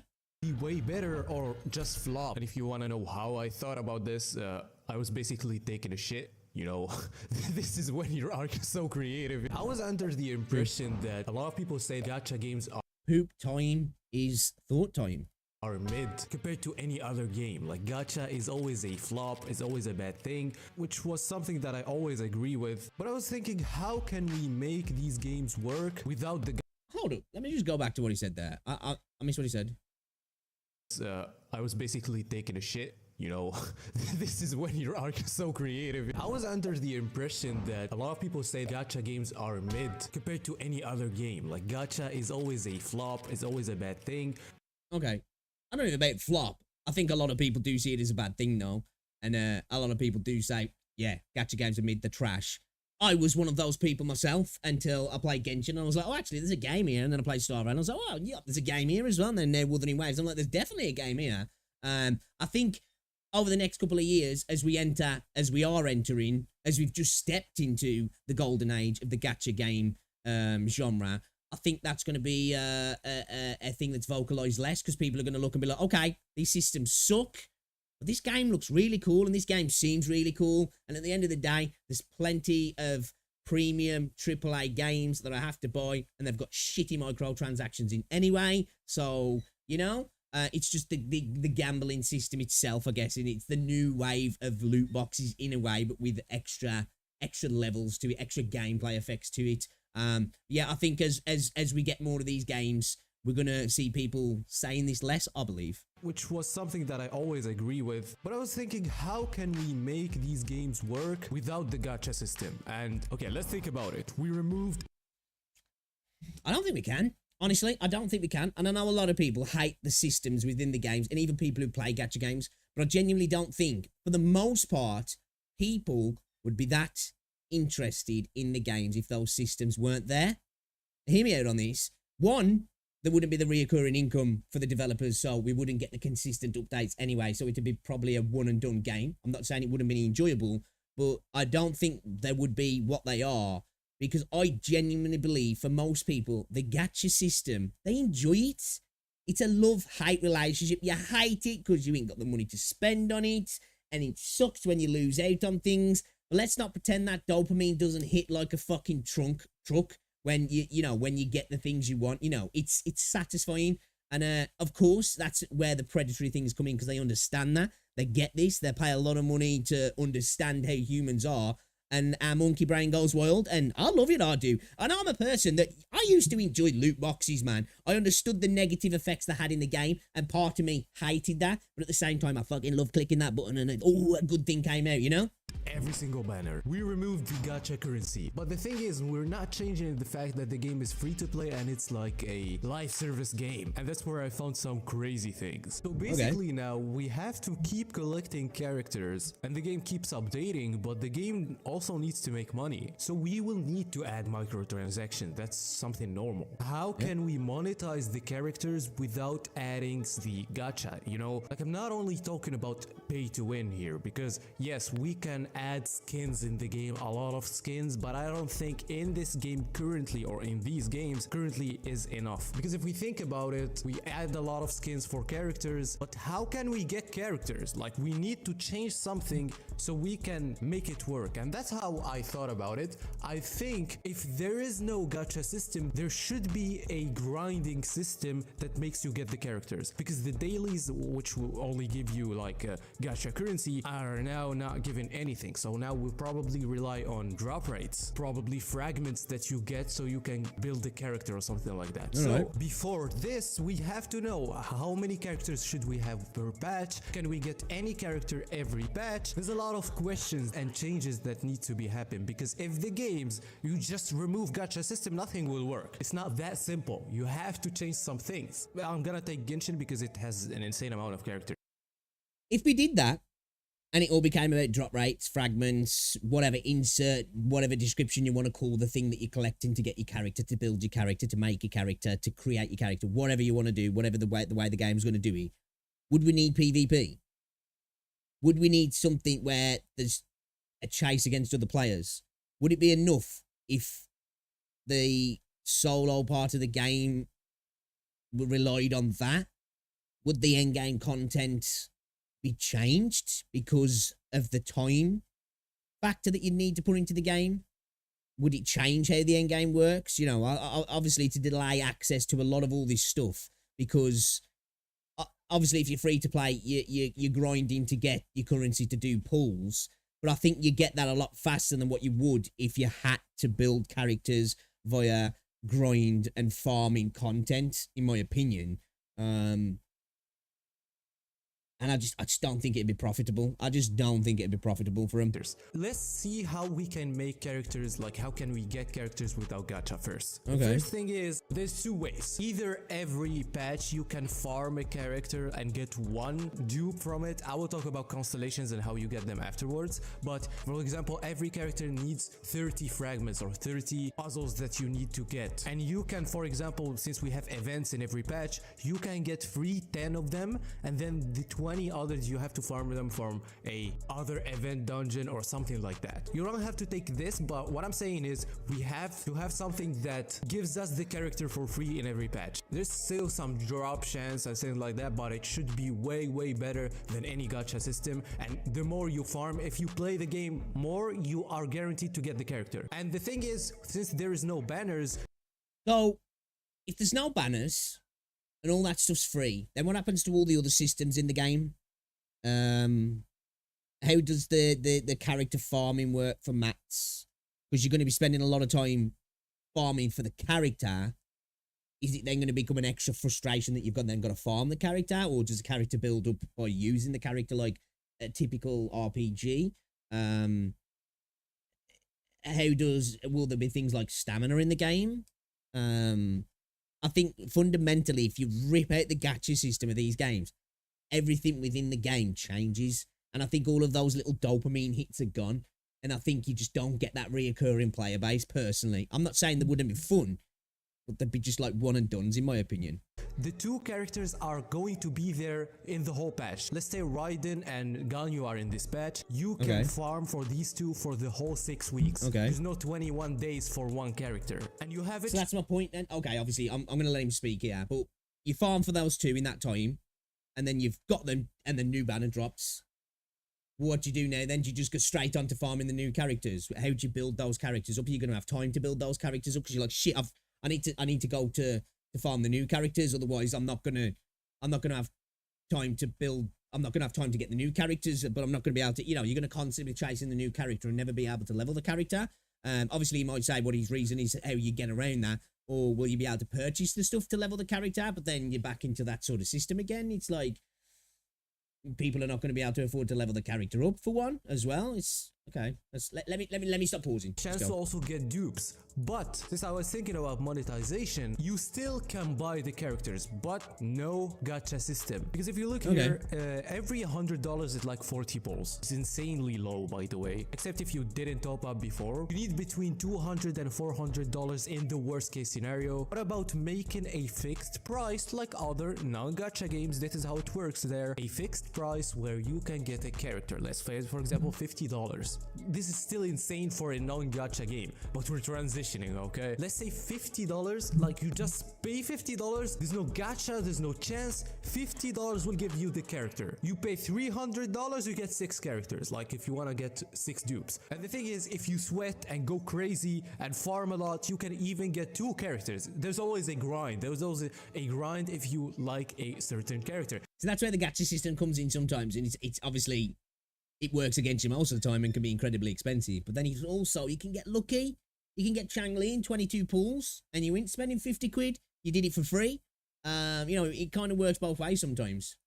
If you don't want to grind, $50 is way better than $400, guys. But this is still a hard thing to do, by the way. Yes, I think this might work for 5-star characters, but we still have the problem of 4 stars. I think that we should have 4 stars having less fragments, or, you know, just more chance to get them. It's like taking those gacha banners and making them for F2Ps, but what you should do is, instead of grinding for Primo Gems and having a certain amount of limit with these Primo Gems, you can grind as much as you want, and the more you grind, the easier it be to get the character. You might be lucky to get the character from the start, for example. There will be still that luck, but if you grind enough, you also guarantee the character, because in Genshin Impact or in any other game, you can grind enough and 100% everything and get the character that you want only in the initial start. If you have like a whole region that you didn't explore. But if you explored everything, that's gonna be done. But what I'm saying here, in every patch, there's a new way of farming, let's say a dungeon or something. So if you grind as much as you can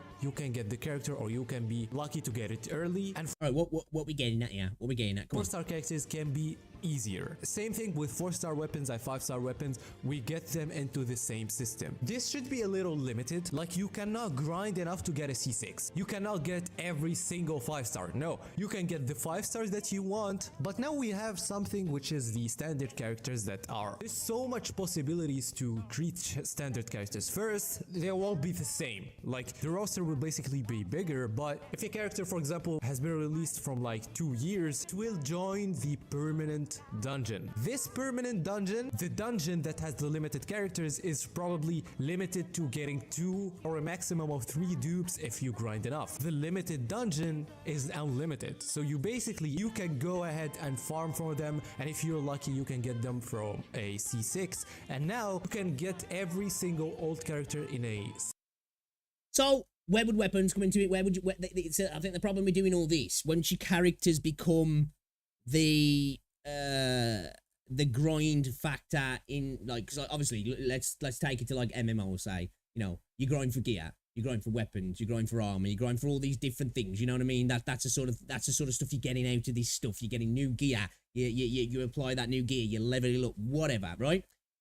If you're then switching that out for characters, then where does leveling up the character come into it? Where does getting the gear for the character come into it? Do you then have to go and farm that on top? And again, I just think that would be a game that just wouldn't respect your time at all, and people wouldn't be interested, because it's like, right, man, the new characters come out in 2 days. I've just barely got the characters from this update patch, whatever you want to call it. Okay, they're both level 1 now.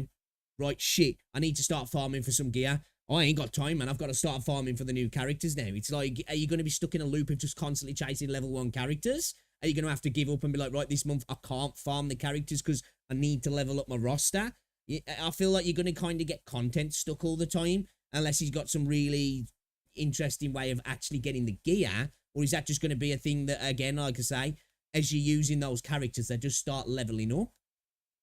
Does gear not become a factor in the game? Is it all about stats applied into the character like a typical RPG? As a C6, or make them fully powerful as a free-to-play. But you have to wait for 2 years. This is still a way that makes you wanna pay money. That's basically how it should work, because it's a free-to-play game. But here's the problem. There's a big problem here. Like, what I'm saying here, I know. Getting a C6 character and things like that, there's a problem of power. And as you see, we removed gacha, and now we have to change how to get characters. And since we changed how to get characters, now you have to change the whole content in the game. So here's how the content in the game should go. A story and a new zone are phenomenal. We shouldn't change this. A spiral abyss, instead of giving like the gacha, you can give fragments, or it can be something that you farm for weapons, for example. And then the theater lobby, grindable skins. But the skins aren't easy to get as the characters. No, you have to pay like $20 to get the skin, or $10. If you don't want to pay them, you can farm, for example, like you can have some 4-star weapons plus the skin. And by the way, I'm not saying that those are the best changes that you... I just think the only problem here is, I like the idea of trying this sort of content, of thinking like, you know, let's remove the core element of this game. But I think the problem is, you're just going to be farming all the time. When you're going to have time to do the story, when you're going to have time to do content for the sake of content, you're always going to be like, right, gotta get a new weapon, gotta get fragments for my gear, gotta get new gear, gotta level up my gear, gotta get new character, gotta get new gear, gotta level up my character, gotta get new gear. You're just always going to be in that cycle of doing just busy work. And isn't the game going to be like, one, it's not going to be respecting your time, because that's, you log on, right, click, click, click, click, click, click, click, click, click, click, click, and it's like you're not actually enjoying the experience at that point, I would think. I don't know. That's when the content's got to be insanely good, hasn't it? So the farm, the grind doesn't feel like a grind. Now, I know there's games out there, you know, MMOs, you do this sort of stuff in MMOs anyway. But it can't just be all about the grind. There's got to be other content, and you're not necessarily grinding for the new characters, are you? You're leveling your characters and you're grinding for gear, but you're not grinding every day for like, right, I've got to get that new character, then to level up that character, then to gear that character. And I just think you're in an endless cycle of repetition of farming then. You can make, because now the amount of end game content that is missing in the game is going to be more focused on grinding a lot. Every single patch you can grind for a character for a long time and get so many rewards other than the character. Problem is, look at how many changes I just made. Now we still have to remove this. We need to remove the risen, or maybe the risen is probably the only thing, or the stamina bar is the only thing that can make you, you know, a little limited, just to make it work more as a, what can I say, it's not gacha, but a Chinese transitioned gacha, you know? Because if we remove that, we're just making a looter shooter or a, I don't know, an MMO. Since this is so focused on grinding, we can make it, you know, have more. Basically, it becomes an MMO without the benefits of an MMO, without the expansiveness of an MMO, without the cooperability and multiplayer aspect of an MMO, and then you're adding in the characters, which then you'll spend so much time on that the other content becomes infinitely more frustrating. Or co-op features. But the thing is, if you think now, look at how many changes that we made, guys. This proves that gacha without gacha will kinda be mid. So you have to change them, because Genshin as a core, for example. I'm going to go as far to say as trash, if I'm honest. I think if you're going to remove the gacha from a gacha game, you have to remove the idea of grinding for characters, and you have to add an intriguing gameplay loop that ends up just becoming pretty much a single player MMO, and the characters, you just get them when they come out. They just come out, and that changes the gameplay in itself, and it's all about farming gear, farming levels, farming endgame content. That's the only way it could work. I think if you had to farm for the characters alongside everything else, I don't know if it'd work. Example is a very good game, but to make sure that it works without the gacha system, you have to change a lot of other systems, which is normal. And without the gacha system, I know that these are things that aren't perfect that I said, but I think it's better to have them than having it a gacha system and having to pay for $400 if you wanna pay in the game. And as I said, the systems that I don't know. I think I disagree there, because I think that those games exist. They're called RPGs. You know, they're called RPGs, and they're MMOs.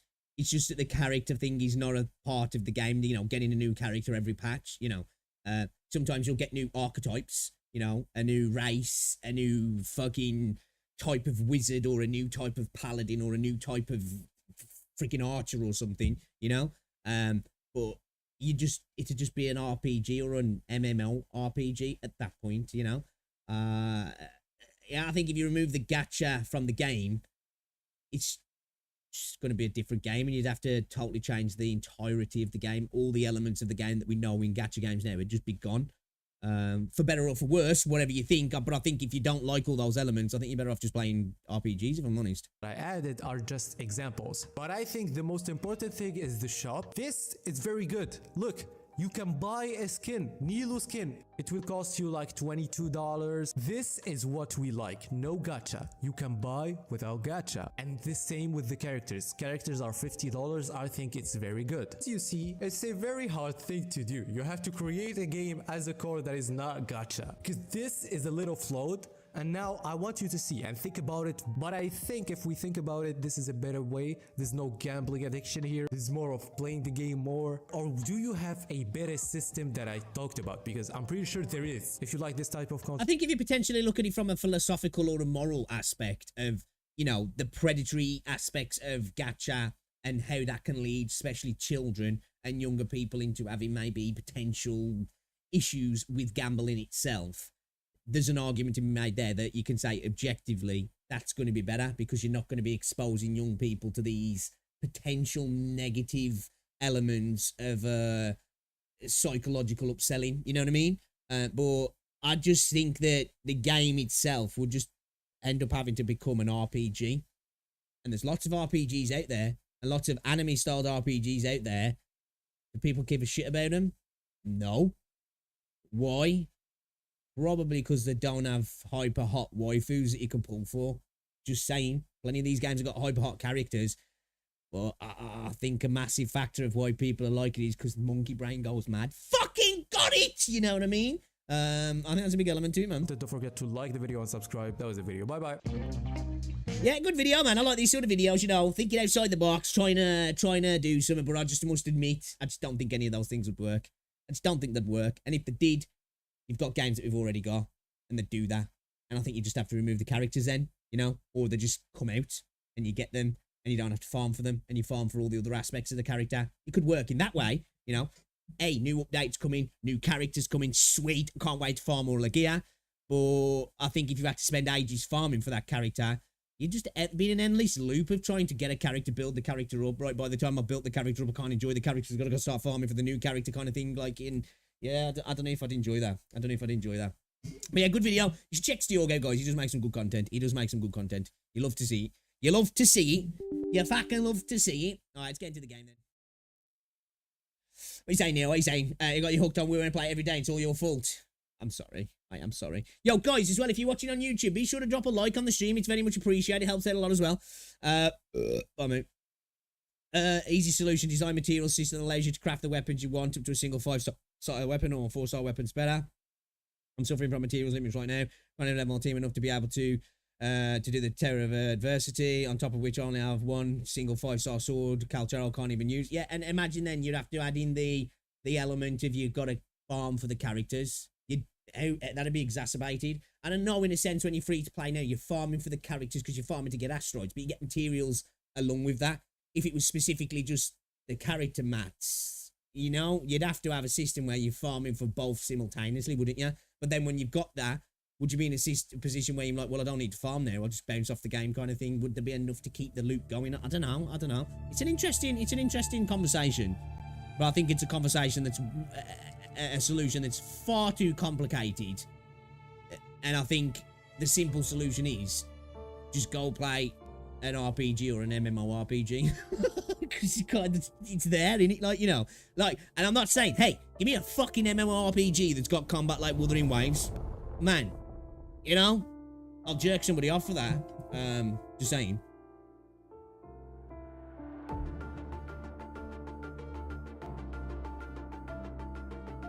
I agree now. I agree. I think without it, they would. I do. It's like, people talk about Overwatch.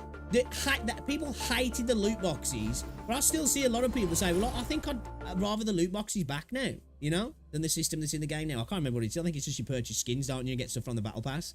And there's a lot of people that are like, because obviously, if you have uncontrollable impulses, you're going to spend a lot more money on a gacha system, and I get it. That's the predatory, that's what they're designed to do. But there's also the option as well, with gacha systems, you can either go free or you can be a super light spender and still get lucky. You know what I mean? Where, like, take the characters now in the game. If they were just straight up purchase characters and they're like £50 a pop, I'd have spent a shit ton of money on this game. But I've spent about 100 quid and I've got pretty much everybody in the game at the minute apart from Zheji and Ling Yang. And I think that's it. And obviously Zhang Li Yao, but he isn't out yet. And I've got most of those characters for free because most of the money I've spent on is the battle pass, the monthly pass, and I took like 50 quid into the game just fucking randomly, and I can't even remember if that was on any particular banner. If I'm honest, it might have even been on just a standard banner stuff.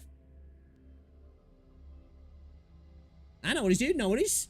Appreciate you hanging out. I do want to watch the Star Wars Outlaws review from IGN as well. I mean, not Star Wars Outlaws, the Concord review.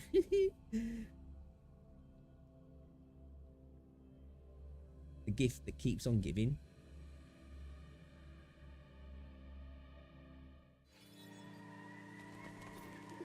Alright, hold up. Before we get into this. It's Wuthering Waves 40. Let's get into this. Alright, I got baited. This title's caught my eye. Kazahan has done it again. He's baited me. Wuthering Waves players quitting over new updates. What is the new update that's making people quit? I'm interested. I haven't seen any updates that have been really negatively received. Well, let's give a preemptive like because I do like his content. Are you baiting me here, bro? Is Wuthering Waves falling off or dying? That's a question that a lot of people have been asking recently, especially Okay. with a lack of updates and just overall events going on in the game. I don't think there's really necessarily been a lack of updates. I think the game's in a normal cycle. I must admit, stream side of things, Twitch side of things, looks like a barren landscape at the minute in terms of viewers. People just don't seem to be interested. In this video, we're going to be discussing everything to do with Wuthering Waves, discuss Let's some go. future things going on, discuss some things that happened in the past, and also comparing Okay. it to other games to see whether this game is actually falling off Okay, I think he's got me, hasn't he? Are we actually going to talk about an update that's got people quitting the game?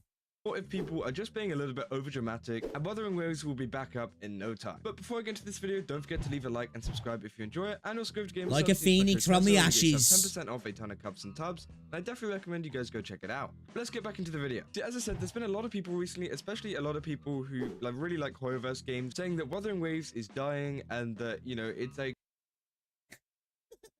I like that. The people who really like Hoyoverse games. I don't think it's so much that they like Hoyoverse games. They like sucking on Hoyoverse's chode. That's what it game is. that's falling off. And that made me think a little bit of the actual state of the game and whether these people are right or if these people are just I like Hoyoverse making up games, though. misinformation. Looking at it, Wuthering Waves have actually been putting out some really Right. great events. Obviously, they've got this thing called the Bountiful Crescendo, which pretty much, you know, you get more rewards, you get more resonator stuff, which helps you to level up your characters, which is just great before the release of a character. And obviously, we had the release of Jeji as well, a new character. She looks amazing, and honestly, I think they really cooked with her design. I don't think they could have They done anything, you know, They did. better with her, which again is great. Yeah, I agree. I really like JJ. I'm gutted that I lost my 50-50, but Shorekeeper's just looking too good to miss, man. I've got my guarantee, man. I've got to control my To impulses. see from Wuthering Waves. And obviously, we also got the announcement of Zhang Liao actually coming out for free. Now, I think that was one of the things where Wuthering Waves actually went wrong. I Okay. think that they actually should have released Zhang Liao free on the first phase, because I think it would Okay. Fair argument. It would have definitely created a lot of excitement. But then it would have been maybe a lull prior to 1.3. Potentially with Zhang Liao, there's going to be the build-up in hype before 1.3. I don't know. I think really bigger story beats and more endgame content are going to be the thing that really generates some sort of excitement, in my opinion. have definitely, you know, built up a lot more hype for the game, rather than leaving it to the second phase where a lot of people won't care as much as there isn't as big of an update. Now, I don't know what's actually coming in the second But then again, though, at the same time, though, it kind of... One, you've got the update, which I think's been a semi-decent update. It was filler, but it's better than I thought it was going to be. I must admit, it is better than I thought it was going to be. But it also ties in to push you to do it even more because you get him for reaching level 6 popularity. So it pushes you to do the prior update as well. So I kind of think it was the right way to go about it, if I'm honest. phase of the banner, if we're getting any other, you know, story quests or anything like that. But with the first phase, we did get some story about Jeji and stuff like that, which again is great. And I think adding the free Zhang Liao with that would have just impacted the game way more, which I think Wuthering Waves did mess up on. But I don't think it's enough to actually kill the game or anything like that. I just think it was a little mess up on their part. But a lot of people have I think that is definitely a massive reach there, that it could kill the game. Like, I don't know where that would even come together. Like, if that's what's going to kill the game, it was on its last legs anyway. I'm talking about this as well because of Genshin Impact. Now, Genshin Impact recently have actually released Natlan. It came out yesterday. I actually gave it a go. It's been great. Honestly, Natlan has actually been an amazing area that's been really fun to explore. And Hoyoverse have actually released another good update. Now, obviously, you know, with rewards and stuff, we can argue they're all bad. But usually, whenever Hoyoverse makes an update for a game, it's usually good. You know, despite all the drama and the controversy. See, this proves my point. This proves my point in what I spoke about in a previous video when I was talking about we don't want this game, Wuthering Waves, to become, it's all about the rewards. It's all about the next banner. Of course, that's incredibly important in a gacha game, considering we're just talking about removing the gacha system from a gacha game and now it just kind of wouldn't work. But you don't want the game to be all about, oh, I'm going to get some free stuff. Oh, I'm going to get some mats for doing this. Oh, I'm going to get some asteroids. The content needs to speak for itself. You need to be like, oh, I'm getting to play this new thing. Oh, this endgame's awesome. This new event is expansive. Dungeons. I keep saying it, but fucking dungeons. You know, we need that sort of stuff, in my opinion. And of course, we're still early on in the game, and we're hopefully going to see that sort of stuff. But this is where, like, the game doesn't need to go into that. Where it doesn't need, well, you should play Wuthering Waves because that's the game that's really generous. Well, it's like, okay, all right, but is the game giving me stuff that I really want? Of course, the core gameplay, in my opinion, is the best in the gacha space. I love the game. I really do enjoy the game. Shill, Glazer, whatever. I like the game though, but I think it's got a lot of issues in regards to player retention in the content that comes after the initial playthrough of the game. And Genshin had this as well, but Genshin just seems to retain people even so. There's a lot more loyalty to the brand there and brand recognition, and it gets that. Wuthering Waves really needs to work on the content that comes after the initial play of the game, after the completion of the story where we're at now, and then the story where we're at after the next update and the next update, because you're always going to come to that, right, story's done now, what do I do? Okay, I could do some Tower of Adversity, or let's do some Elusive Realm, okay, cool, let's do some odd random instance event here. All right, I'm done now. I guess I'll log off the game for a bit, or I'll come back from dailies.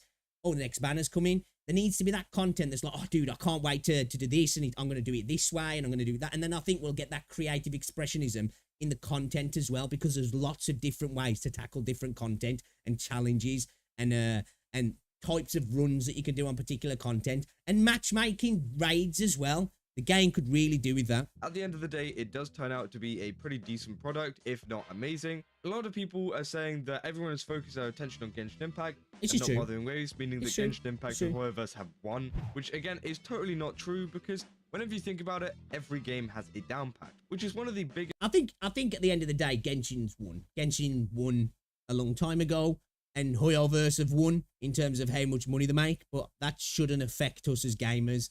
If you enjoy Wuthering Waves, you want Wuthering Waves to be good. It doesn't matter how much money they're making beyond reinvestment into the game. The biggest topics that I wanted to bring up in this video is that there are down patches in every single gacha game. Obviously, we've got Wuthering Waves at the moment in a down patch. That's why it's not been getting as much attention as it has recently, and that's also why people have been saying, has it fallen off? Is it dying? Or something like that. One perfect example to actually compare this to is Zenless Zone Zero. Zenless Zone Zero has a similar update, timing. I think it's off by like a couple of days or something like that. But again, they have a similar kind of schedule to Wuthering Waves, and they're also in a very dry patch at the moment too. Obviously, people are very excited for Jane Doe to release, but she's not out yet, and they have been doing a little bit of, advertising and stuff like that. They've been doing like concerts and everything like that, which again is absolutely amazing. Let me just pause the video quickly. All that's true, what he just said, but 4.7 thousand people watching Zenless on Zero now.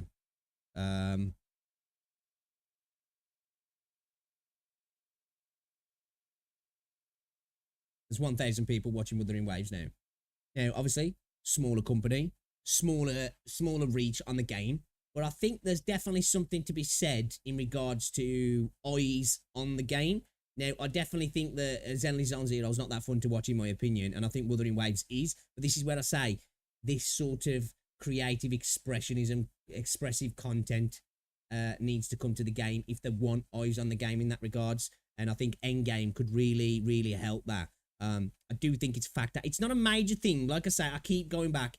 The viewership overall isn't the deciding factor, but it definitely does dictate how the game's perceived and can bring in new faces as well. It's a factor. It's not the only factor, and it's probably not the biggest factor.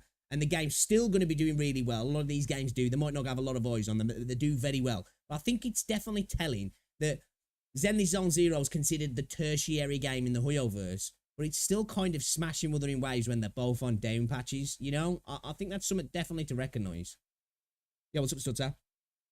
But Wuthering Waves have also been doing a bit of advertising as well, which is great to see. And both of these games are in a little bit of a dry patch, meaning that if you're going to call one a dead game, then you might as well call the other a dead game. Because both of them, again, have... I think calling them even dead games is just dumb as shit, because they're both making crazy money at the minute. It's obviously Zenless has made way more, but they're still making ridiculous money. I've seen a significant update in a couple of weeks, but there are still many people playing both of the games. Obviously, there's still people doing their dailies in Zenless Zone Zero, and the same goes for Wuthering Waves play accounts. Wuthering Waves is a massive open world game, meaning you have so much more to explore compared to Zenless Zone Zero, and it means that you have more time to, go around and, play the game even more, if you're a person that likes to go around and, collect up materials and stuff. But should we be worried that Wuthering Waves is bringing out filler patches this early? Well, I don't think so. As in my last video, I actually looked at this article, which was a Wuthering Waves interview with the Kura Games developer Dong, and it seemed like they had a good plan behind the game, and that they were trying to incorporate a lot of stuff from PGR. I think we've also got to take into account this game came out a little bit early. It wasn't delayed, it was pushed forward. And I think people underestimate how that can really knock a company off. When you're bringing out a product and you've got a set date in mind for a long time, you usually end up missing it and you delay. To actually push it forward, that's a massive thing for a company to do. And I bet it's had a massive knock-on effect within the company as well. And we've already saw as well that they had to recreate 90% of the story. That meant re-recording voice lines, rewriting the story, directing, all that sort of stuff. And I think we saw that. That's why there was some lack of quality in translations, in writing, in directing and voice acting in 1.0. It's obvious that was the effect of that big switch up, wasn't it? Also had a lot of plans for the future of going global and just making the game better for everyone overall. It really seems like Kuro Games are dedicated to this game and they're not going to give up on it, even if it does lose a lot of players, because let's be real, a lot of people will play games and just drop it after a little bit of a while because, you know, they get bored of it. Obviously, a release is very popular and many people will come over to the game on release because, you know, it's a new game. Why not try a new game? But after a little bit of that, like, kind of honeymoon phase, it's kind of like phased out. Then people start to realize, okay, maybe I don't like this game and I'll stop playing it, which again leads to a natural fall in players. But the same can be said for literally any other gacha game too. And also the same can be said. I don't think it's necessarily I don't like the game. I think it's just apathy of like, there's so much stuff out there catching your attention nowadays as well. And I think what we've got to take into account, like when I was talking about views overall on YouTube, it's fucking summer as well.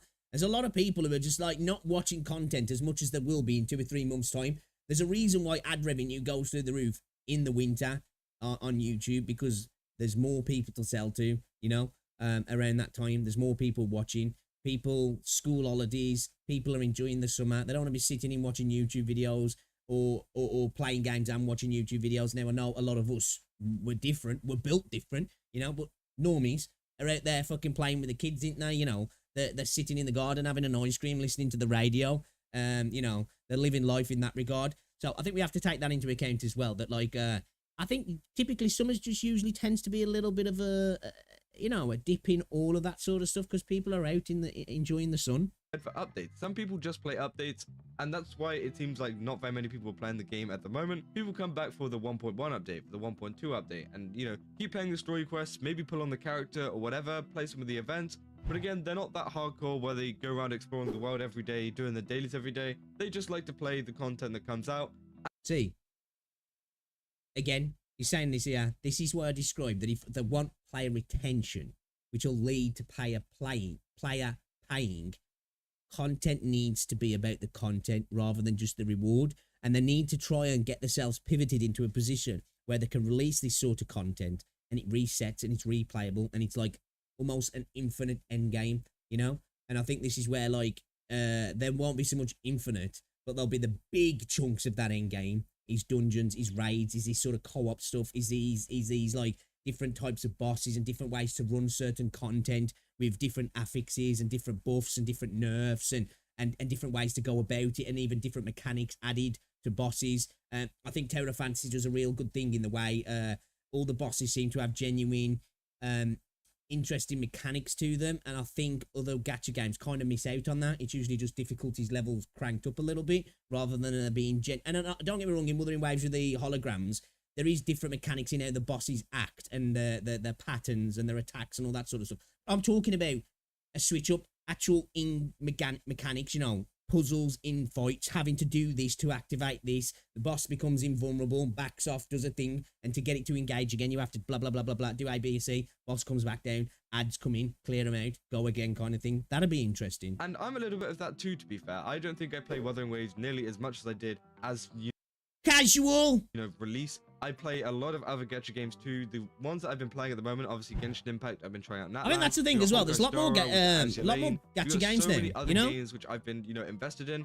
And I've really been Diluting the enjoying player playing base at the same time as Wuthering Waves. And again, across you the just board. don't have the time to go around and no life and mint pick around, you know, True. Wuthering Waves. Which again is totally fine, and many people have their own Right. playstyles, even if you do that kind of stuff. And obviously Zenless Zero is one of those games that kind of respect your time, as, you know, they don't have a massive open world to explore, but they do have a lot of fun quests that you can kind of dive into, which I think they've definitely hit the mark with that one. But agree. again, with Wuthering Waves, it's a little bit different because, you know, although they do have good quests, you have the option of also going out and just exploring areas, which again, I think is great, but obviously not as many people are going to be doing that. And also there has been rumors that Wuthering Waves is actually planning on bringing version 2.0 forwards. A little bit like how Genshin Impact brings forward their updates. They never really go up to like the 1.8 updates or anything like that. They get kind of close, but again, they don't get anywhere near like the 0.9. So again, Wuthering Waves seems like they're going to be experimental with that, which will be a massive, you know, improvement to their game. I definitely think if they bring out... I'm always interested when it comes to the names of updates. Why you go 1.1, 1.2, 1.3, 1.4, 2.0. Is there some sort of in-between there that's been internal, you know? And then it just gets forwarded and all collected into that. Like, I'm always interested, you know, when games do that, when it's like, you're on patch 1.5 and then all of a sudden it's patch 1.7. It's like, well, where the fuck did 6 go, bro? I'd like to know. Version 2.0 early, it will actually bring back the hype for the game, as I'm guessing there'll be some kind of new region coming with that, and also, you know, a ton of new characters too. So again, I'm super excited to see what kind of happens with that and how Wuthering Waves adapts, because obviously they know that they're losing some players, you know, to a dry patch. And, you know, some of those players will come back, but at the same time, I think Genshin woke up as well. Genshin woke up, man. You know, the beast awoke and everybody went, oh, that's what happened. they want to release a very big update so that more players come over and keep talking about Wuthering Waves, which I think is great. And I think it's definitely a good move to bring the version 2.0 update forwards, especially if it's ready and, you know, good enough for release. Because I'm pretty sure it was in this interview, or it was maybe in I don't another think they should interview, rush content. that they said they were I don't think they should rush content. I definitely don't think they should rush content, because I think if they keep pushing content forward, we're going to keep getting these sort of downtimes, these fillers. They should stick to the content, and they should take a little bit of extra time in getting some replayable content, like say, content for the sake of content, not content for the sake of the reward. we're actually already working on version 2.0 since like the beginning of the game release. I would So again, imagine so, yeah. It seems like they are very, very prepared for a version 2.0 release very soon, which again, as I said, could really help out the game. I think PlayStation's going to be a big factor, man. I really I do. thought it was kind of funny. You know, if you take videos, there's a person in We Were Google's in a Mods Vacuum. channel's comments, timestamping and playing Wuthering Waves and pretty much criticizing every single part of it and pretty much making a long essay. And well, they're back. It's kind of funny to see. This is a different person though, I'm pretty sure, unless it's an alt account, I don't know. But pretty much they timestamped this entire video of the OST for the Black Shores. Now, the Black Shores is a new area coming to Wuthering Waves. I don't know if this is leaks or if this is, you know, just data mined or something like that. This person went through the entire thing, like pretty much every 5 seconds, and pretty much said, this is bad, horrible start, sounds awful. I like that. I like that. That's kind of funny. That's petty as fuck as somebody who hates a game. But that's funny. 0.0, this is bad. 0.05, horrible start. Sounds awful, really dull. This is bland. So unoriginal. This is bland, this is bland, this is bland, this is bland. I like that. Really dull, this is bland, so unoriginal, this is bland. Repetitive best, nothing special. Even though I've heard it and it actually sounds pretty decent. So again, it seems like this Dude, I like a bit of pettiness sometimes, I do. versus Kuro Games mentality is still ingrained in everyone's heads, which I don't know why it is. It's so stupid. As I said, I've been enjoying both the games, Honkai Star Rail, Genshin Impact, and also Wuthering Waves. Again, it's been really, really great to, you know, play all of these games. And honestly, at the end of the day, to answer the question of this video, I don't think Wuthering Waves is falling off or dying. There is no need to panic. I definitely think that if we get a new big update soon and, you know, Genshin Impact... So when he was talking about this update got people quitting Wuthering Waves, I'm guessing he was talking about 1.2, yeah. Makes sense. Alright. Fact will eventually go into a little bit of a filler patch as well. Same with Xenophon 02. And that's just kind of how gacha games work. And, you know, there's a lot of new people to gacha games. So if you don't understand it, then, you know, that's just your fault. And, you know, you got to learn to accept it. Yeah, that's about all I got for this video. Let me know down in the comments what you guys think. Do you think that the Wuthering Waves is falling off? Or do Fucking you think normies. that this is just the natural flow of gacha games? Because honestly, I really think that is the case. Yeah, if you enjoyed this video, then don't forget to leave a like and subscribe. And also go to Gamer Subs. As I said, use my code Kazza. They've got a ton of really nice... Alright, good video, good video. I got baited. I agree with some of the points he made. I must admit, some of them are definitely, I do feel a little bit like, sensationalized to a degree. But yeah, I like Kazahana. Good video. I don't know, man. I definitely think in the content space, it's took a hit. Again, as I said, this is why it's funny. I put up this post earlier, and we've watched 2 videos of people kind of talking about a similar sort of thing. Again. Wuthering Waves, Twitch numbers, something to concern, or is it just a normal ebb and flow of the gacha cycle? I think it is, but I definitely do think it's getting hit quite hard. But of course, as I said, Genshin's got an update, man. You know, people underestimate the size of that beast. Woo is ass. That's why Genshin just got a new update, and Genshin just got a new update. I love it. Oh shit. Oh man, gotta love it, man.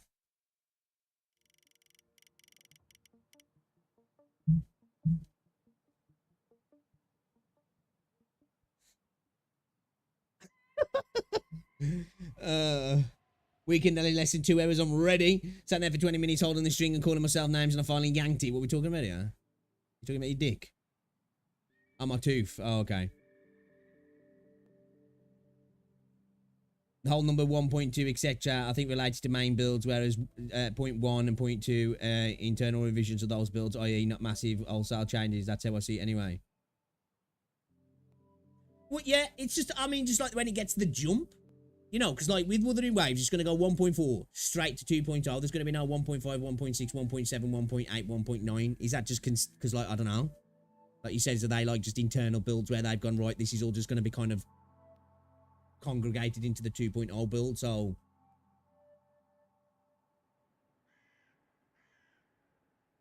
yeah, I agree with that. So yeah, people do get a little bit too you know, wrapped up in it, get all excited, get themselves in a tizzy, you know, in a was.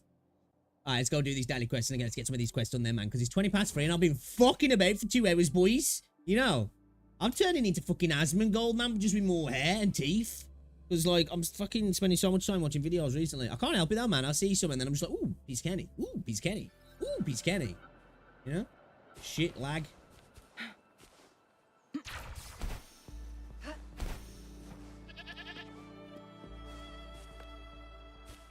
Apparently, there's a power wash. I don't know if it's Power Wash Simulator. I don't know if it's Power Wash Simulator or one of those games like that. They've got a new update coming out and Asmongold's room's going to be the thing you clean. It's kind of funny.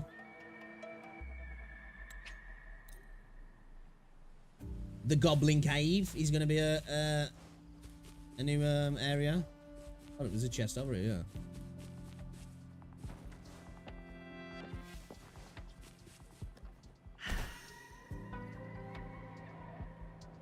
Guests of the unkind.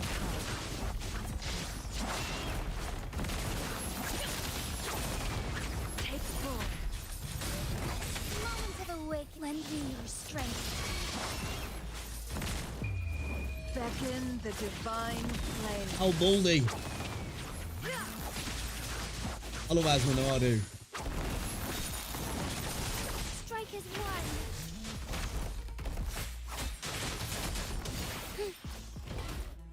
I shall lead the way.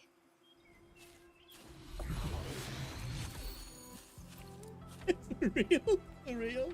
Found anything useful? Tell was on about that because I went to like help him watch it and he says, I swear I got ill after I went to Asmon's house.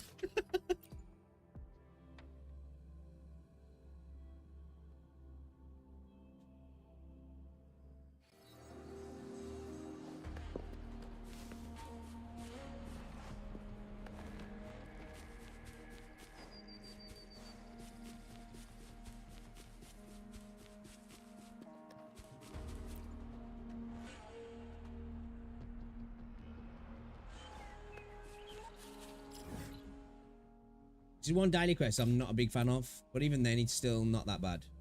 Is that? What? Oh, it's the loot map, or what's it? I was gonna say, what the fuck is on the map there? Onwards. How's the stream looking as well, guys? You looking alright? I'm gonna be live again later tonight, guys. Evening stream again, because I'm addicted to Deadlock. Game is... it fucking slaps, man. It slaps so hard. So we're going to be playing more of that later. Onwards.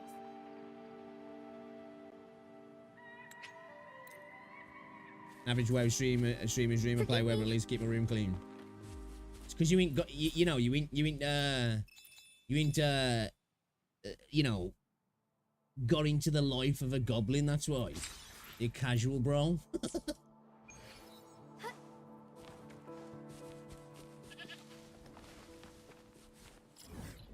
Think people think they can what's it with Asmon as well. People just realise he's an articulate ghoul, man. He don't care. Forgive me.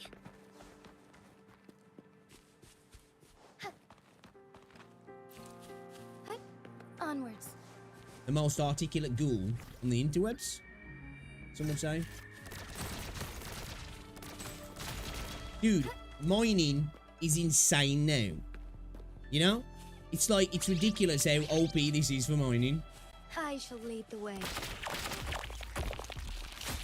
Embrace the change. When he Does it work on those walls as well, actually? Curious. No. Oh, it wouldn't work on those walls because you need those, don't you? Nah, there's some walls, ignore me. I'm thinking of the other walls that are breakable, you know? I wonder if it works on those. Because you have to use that thing over there, don't you, for those? Onwards. Yeah, I wonder if it, I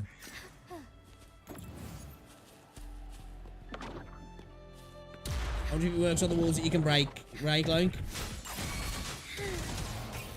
and shadows. Sacred light. Lend me your strength.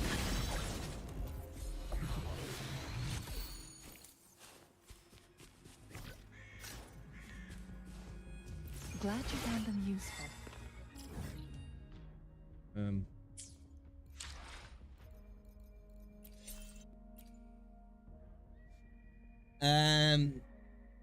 The guy's so watchable though, even though he barely covers anything on genuinely interesting. I like hearing his logic. I do as well. Like, I've played about 10 minutes of WoW. Don't think I even got into any combat. And I'll sit and watch him talk about WoW. I will, having no idea of, no context of what, you know, the opinions or conversations that are going on in the game. And I'm like, yeah, I'm here for this. I'm here for it. I tell you, do you know one of my favourite YouTubers as well? I like watching Asmongold. One of my favourite, like, obviously, like now, I like to watch just like talking head videos when people are talking about a specific game that I'm kind of interested in, either in a negative or a positive light, or just talking about something, whatever. But one of the YouTubers that I tend to find myself going back to watch the content, I don't know if you've ever heard of him, is a chap called Josh Strife Hayes.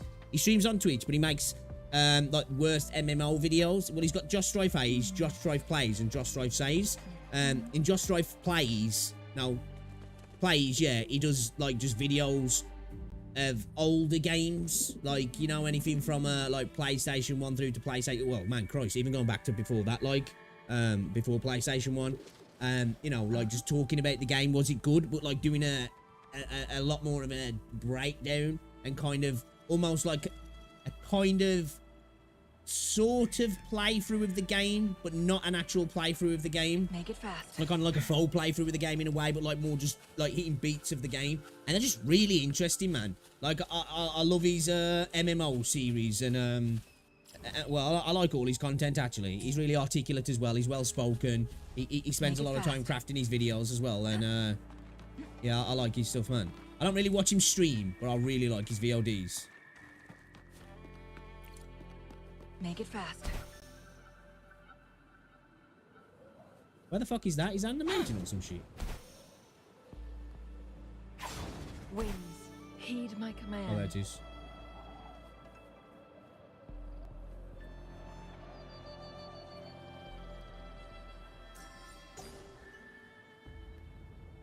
Bird landing on your dome, pull for Gigi.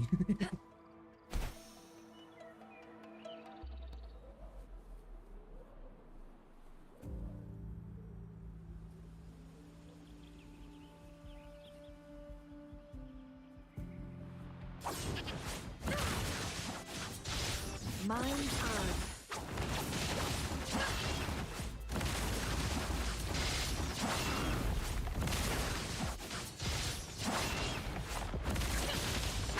Take four. Embrace the change. Together we be reduced. Got his immune spectrum. Sever. How do you like these? Dude, nuts. Hold on.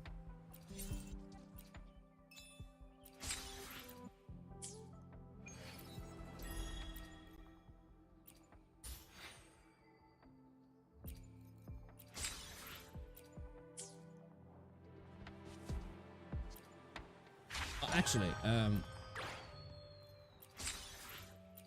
me head into Because I don't know if I've got my my 150 that I can buy as well. Bada bing, bada boom.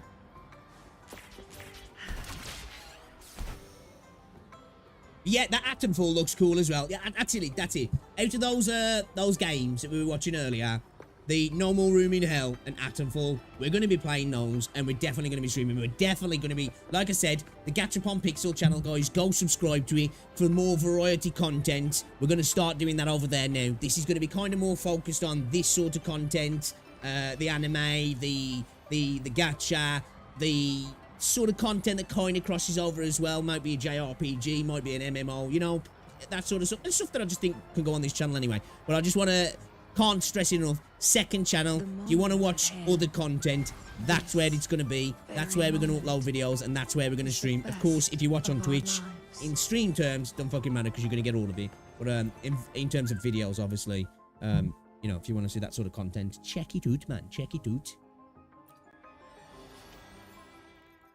Back off. Has this come back? 2 days. The fuck? Make it fast. You see, he can, but I don't think it counts towards anything. He don't like roll over.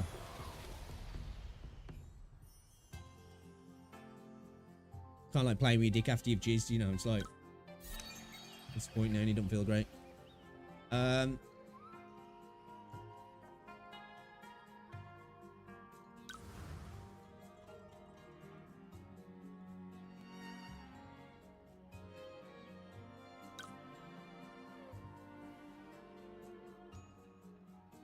I need to get more teamwork, man.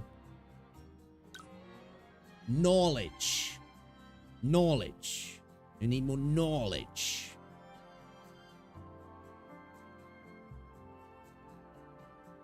Yeah, where's a... Here he is. There's a good one.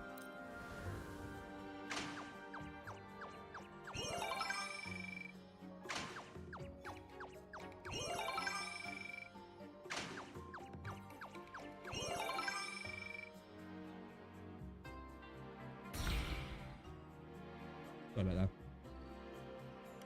Fuck yeah. Eureka! Eureka! Eureka me! Come on! Fuck you, Gian!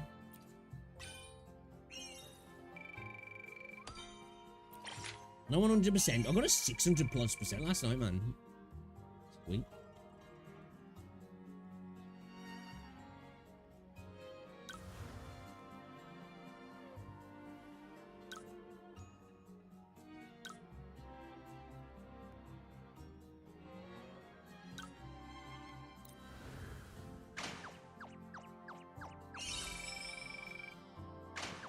Robin never came up with a list of teammates in this part. Why is it on? Oh, yeah, I get what you mean. Yeah, yeah, I've got her. What do you mean is into use? Or do you mean in the Eureka part?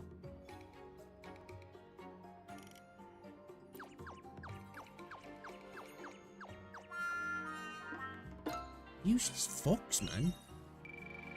I don't want 500,000. I wanted like 5 mil.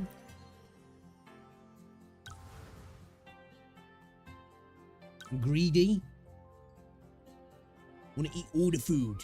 I want to eat all the food. Now I was into upgrader. I don't know. I don't know, actually.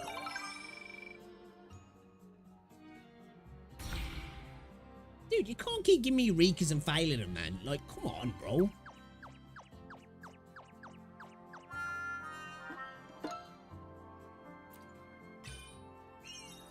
And if I had money, I'd punch my monitor.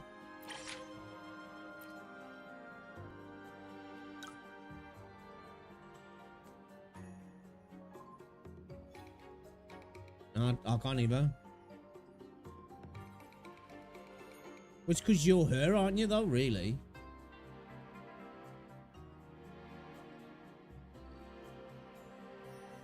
But you can't really interact with yourself unless, like, instead of buying food and having a conversation, you just flick your bean. You know? It's like, eat food, solo time.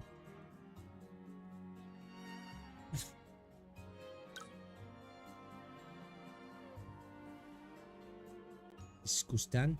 It's disgusting.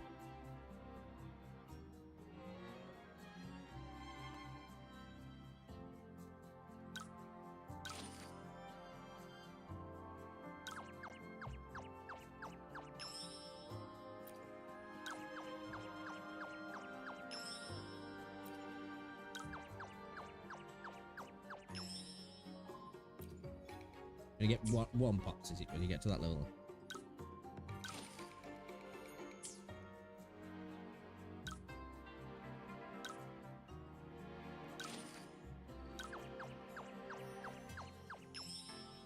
Oh no, you can get a little bit more, can't you?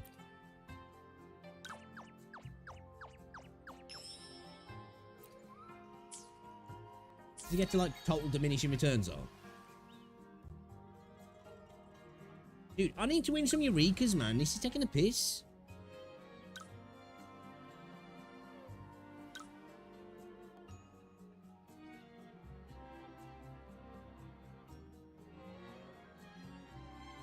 I could upgrade all my stalls now if I just got a couple of Eurekas.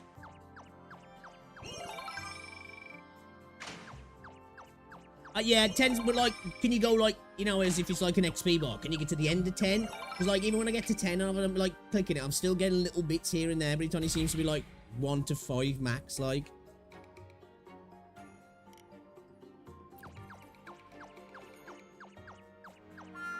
What the fuck?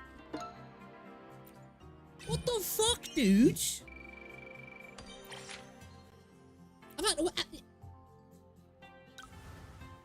Does anyone talk about it?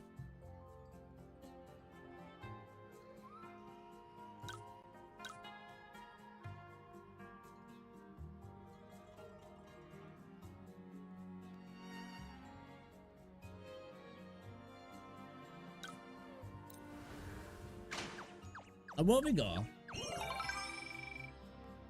500k. We could easily have like 10 mil with how many Eurekas I've had, and I've failed every single one. Like, instead of giving me like 150k. Like, bro, fuck off.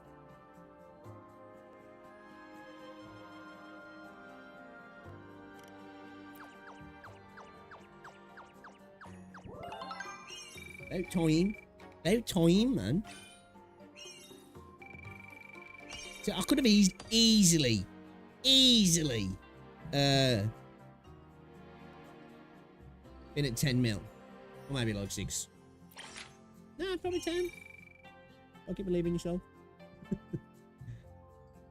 Dirty bastard.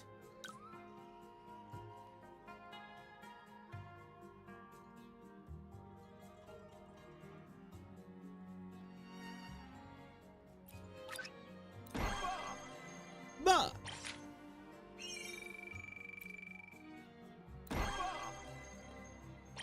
I'm genuinely pissed off with that because I wanted to finish this poxy freaking event, and the game was like, here's like 5 odd Eurekas, all at 50% plus, and you're gonna fail all but one. Like, come on, dude.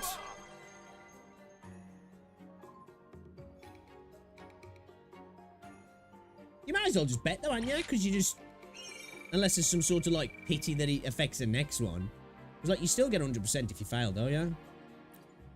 It's like you might as well run the gauntlet, aren't you? So what level's that? What level is he? 3. We've got 2 more on that one. And 2 more on that one. So I should be able to do that tomorrow. I'd have been able to do it today if I'd have won all them Eurekas. Ridiculous, bro. You lose money if you bet high. Do you? I thought you just got 100%. Like whenever every time I fail, it just comes up 100%. So I thought you got 100% of the winnings. Like even usually when I win, I get like however much it is. I think anyway. I noticed losing money off any of them. Could be wrong though. Could be wrong, mate. Could be wrong.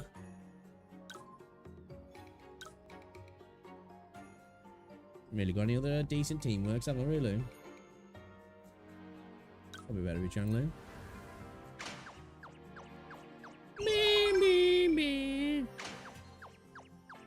At the entry stall. Where's that? Where's that?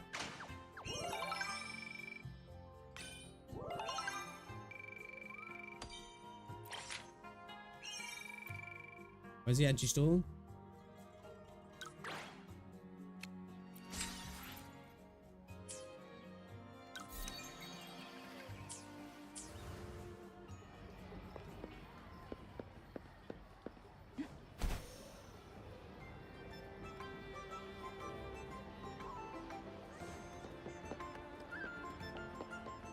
Make it fast.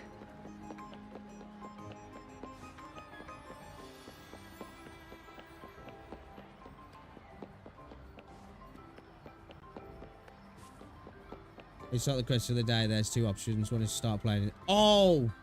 Yeah. Make it fast. Make it fast.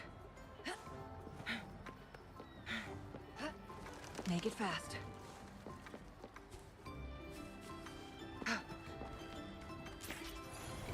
You mean to do that?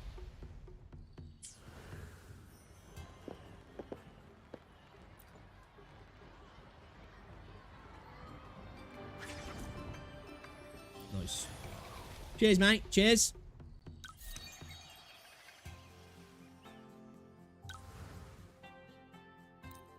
Gimme. I need a bit more teamwork, don't I? Who's good on teamwork? Sanhua looks like she's good for teamwork, doesn't she?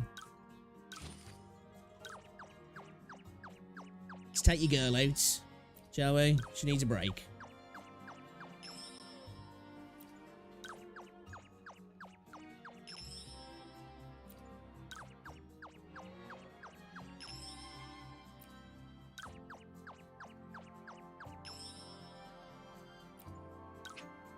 Yeah, that's blessed. Cause that, what do you get 100 every day anyway? So it's like 150 every day, yeah. Yeah, I'm only like 6k off. Like I said, if I'd got them Eurekas, man, we'd have done this. Might have annoyed me, that dude. Action and teamwork. I mean, action and knowledge. Knowledge.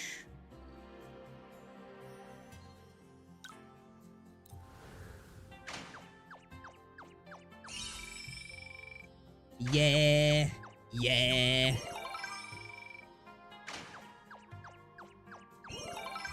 Yeah, I didn't know about it. I think I've actually picked them up before, but I just thought it was you when you first started. You got it, you know.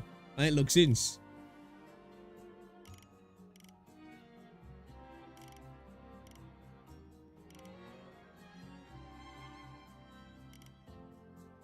I literally have got a success rate of 0, even if it's maxed out.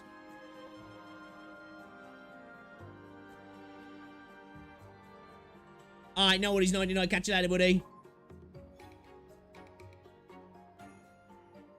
Are you seeing this shit? Are you seeing this shit? Are you actually seeing this shit? What the fuck is this, boys? The fuck is this?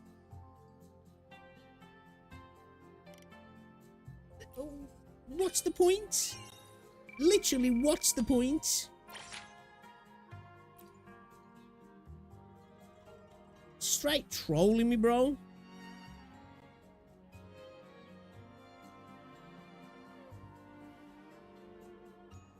What?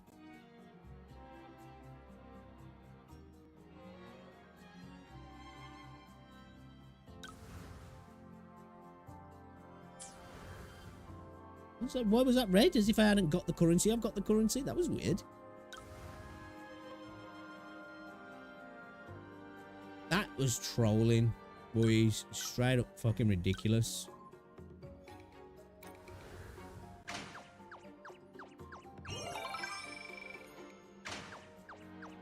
Beat it with a paintbrush.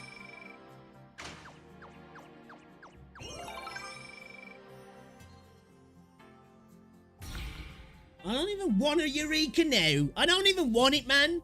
How many are you going to give me and not give me, actually let me win any? Like, are you kidding me, dudes?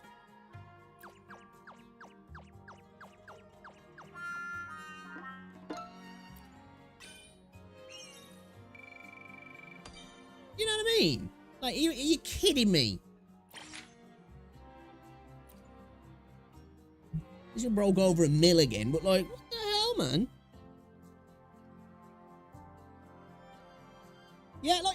reality is worth going for them because you still end up with more money than even the cost that it costs. You know, you can still get your 100% rewards.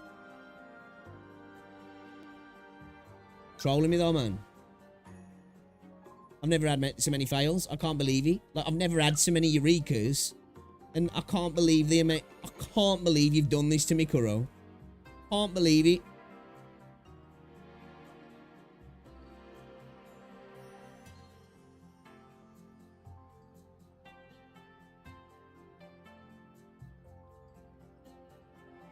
Can't believe you've done this to me.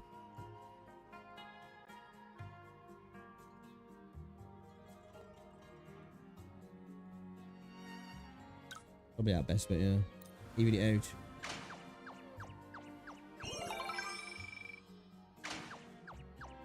Yeah. I might just fucking skip it. Do some other stuff, do my quests. Come back tomorrow. Finish it off. So it'll be done.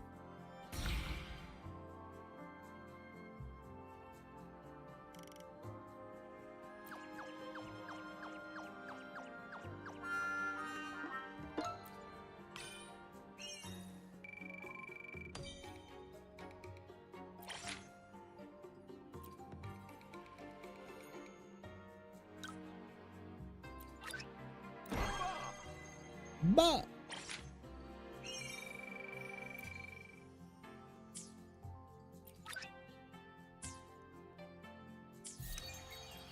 can't believe the Eureka fails today, man. Just ridiculous. Unbelievable. Unba-freaking-lievable.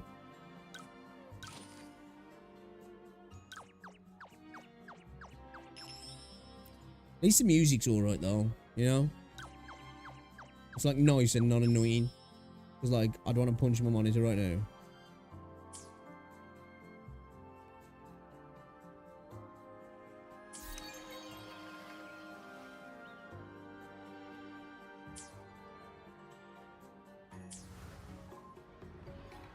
Wait, what? Is that still from... Trolling me, innit? It's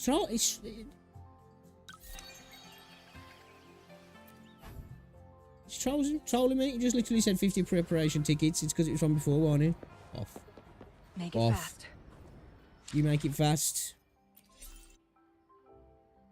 Keep it secret. Keep it safe.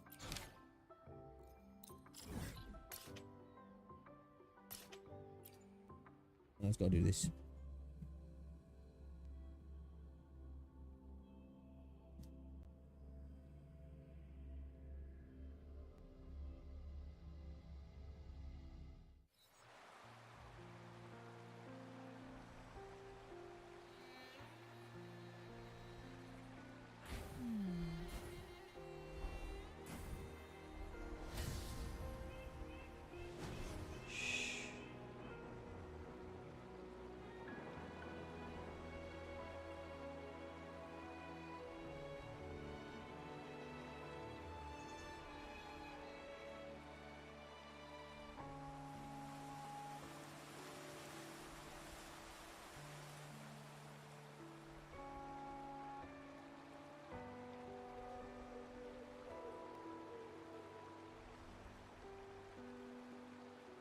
The moment at hand, this very moment, is the best of our lives.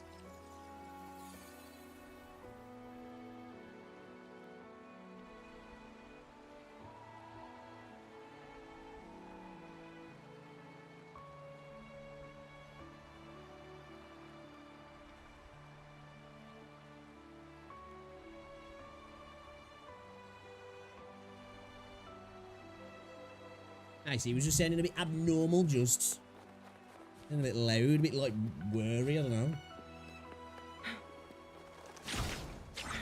It's just warm, it needs a break.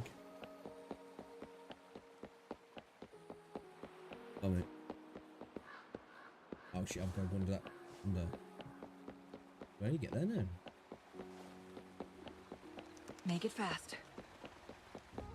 Can you go?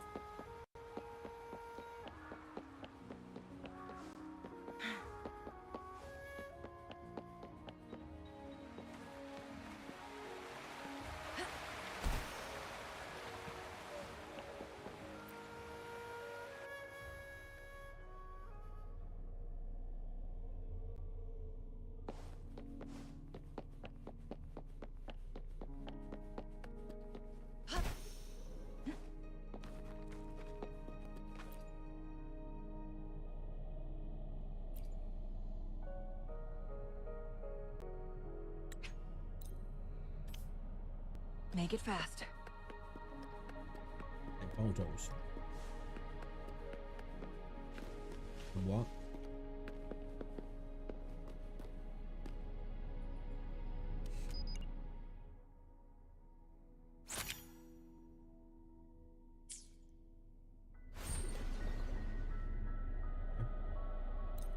Cool. Oh, it's one of them ones. Shit, I ain't done this. Oh, sweet.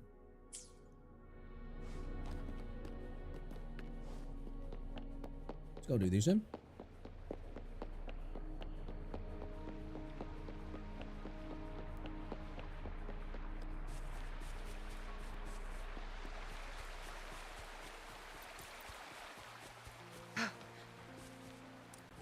Guests of the unkind. Strike his blood. Lend me your strength.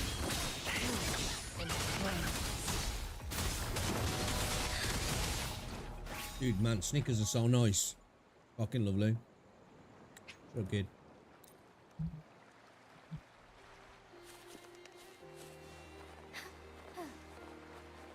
This is me about Gachi. If I want to be eventing one day, I should be able to. My governor doesn't care if I'm a responsible game piece of shit. Who hasn't seen the sunny months at a time? It's enough to just give it a taste. That's what it is, you know. Tickle your tip a little bit, and then they're like, no more. Later. I'll take a photo. I want the clues were.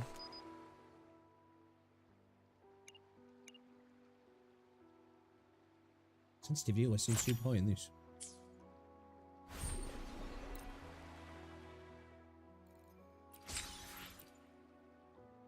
Okay, 4. By the towering canopy of Tian Chu tree, a myriad of maple leaves adorn. 3. Let's get to the tree.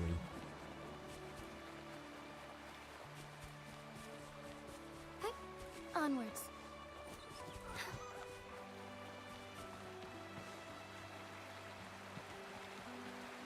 Oh shit. Oh yeah, I forgot they healed you, don't they? Oh cool. A different approach.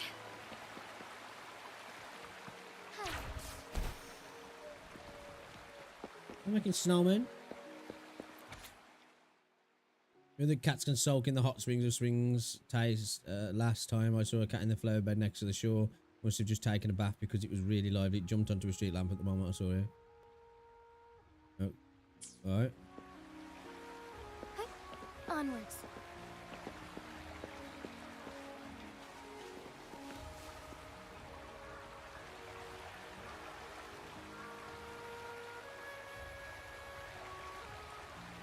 Oh, the sensor. A lucky find. Dim lights cast a soft glow over the pool as snow gently falls from the sky.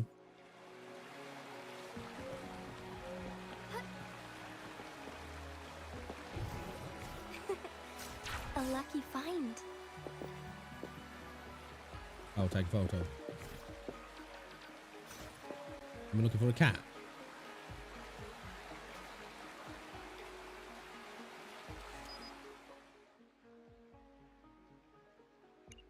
Oh.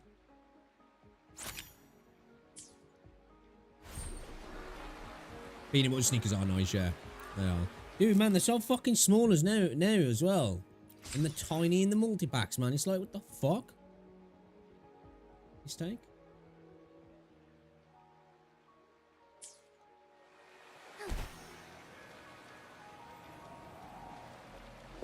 You know what?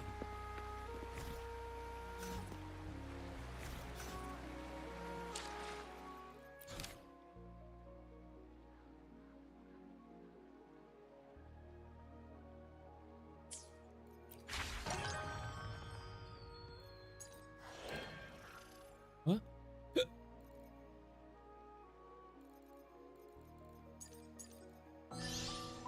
What the fuck was that? I was in the quest, but he's not there now.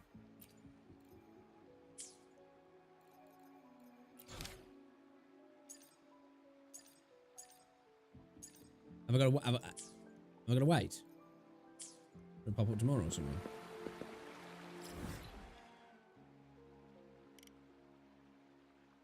Yes, so yeah. Is it time gated? I'm gonna assume so.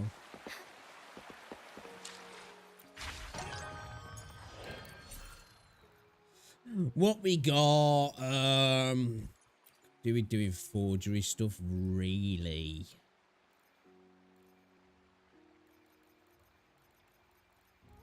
Let's do some of this. Bit of a rowdy ruins. A bit of a rowdy ruins. Did all yours in one go. I don't want to fuck that's gone then.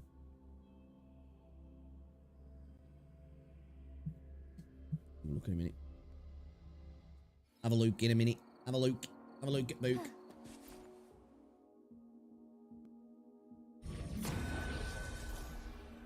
You know, we need stuff like this dotted around the map, but it's a dungeon. I don't know if I've mentioned that before, that I'd like dungeons in the game. But like, I think I'd kind of like dungeons in the game, you know? Or some kind of dungeon, you know? Something that could be considered an interior, somewhat foreboding place, you know? Some people might call them dungeons, but I don't know. I shall lead the way. Lend me your strength, oh stars. Heed my calling. Moment of awakening. Embrace the change. Get out of here, pussy. Nice. I could have done with this actually. Things in the advanced tab.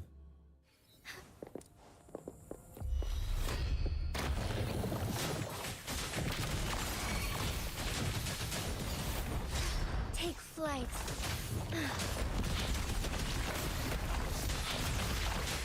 Let it end.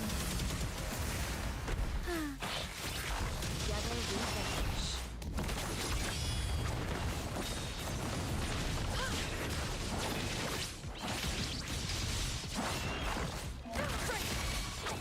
Who's the caged bird now? Right. I shall lead the way. Man, their burst damage is kind of fucking sick though, man. And I haven't even really... oh man, I've got a fucking signature. I fucking deserve it, man, after those Eureka's today. I want to go and do one pull now and get fucking Jeji. Fast and start. Strike fast. Evil be cleansed. Heaven ordains. Banish all vice. Skill diff, mate, that is. Skill diff, you know. Gotta get good. Gotta get good at the game. Yo, what's going on, Thunder? Who's that? Who looks like Noel from Black Clover? Who's Jeji? Or, do you know what? I started watching Black Clover and I never, continued. I was gonna buy the mangas the other week. What did he say? Is that the new events?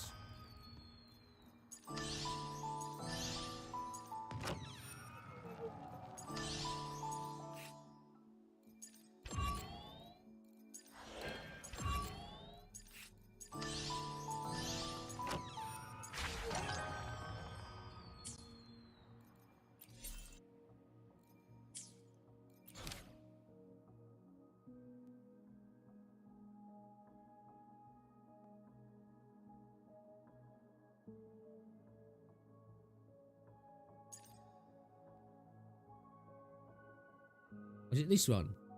Was he? I don't fucking know.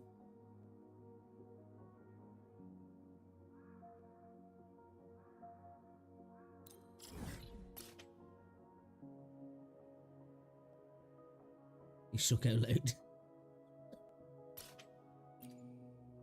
I started Fantasy this morning, and after a total wasting of 2.5 years on Steam and 1 year testing on their client prior to its Steam release, and wasted over €1,205 in it, I finally got the biggest set of the game, Lin. I kind of like her. I want to get her myself, I do. She looks freaking dope. Forgive me. I quite like her weapon as well, actually.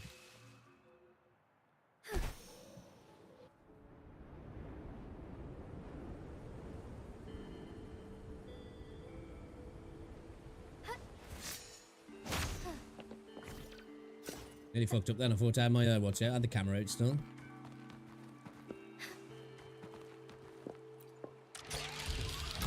Could have gone wrong. Could have gone wrong.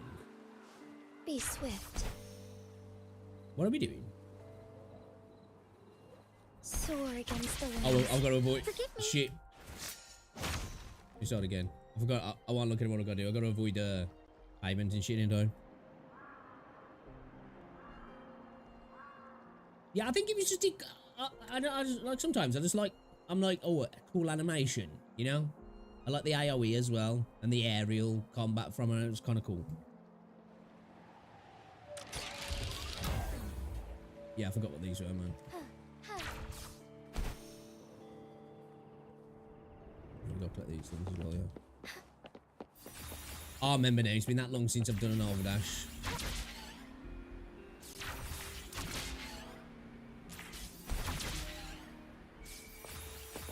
Gian's the guy for this shit, really.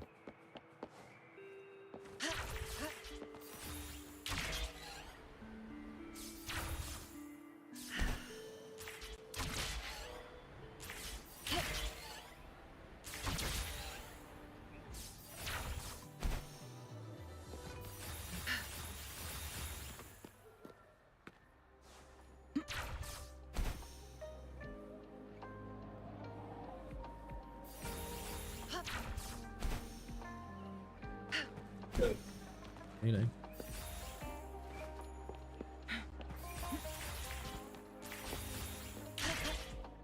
Oh. Oh, okay. Okay. Alright. Okay. Fuck you then, game. I don't know why that didn't connect. Why did my grappling didn't connect?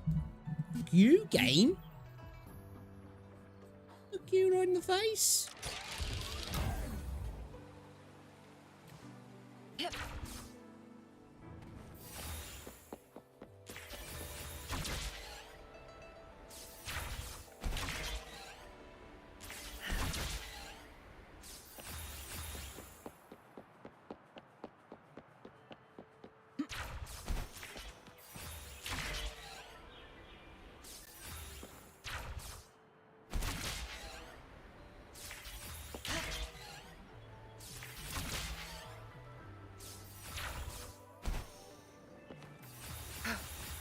Go straight up trolling with them, man. Make it fast. Straight up.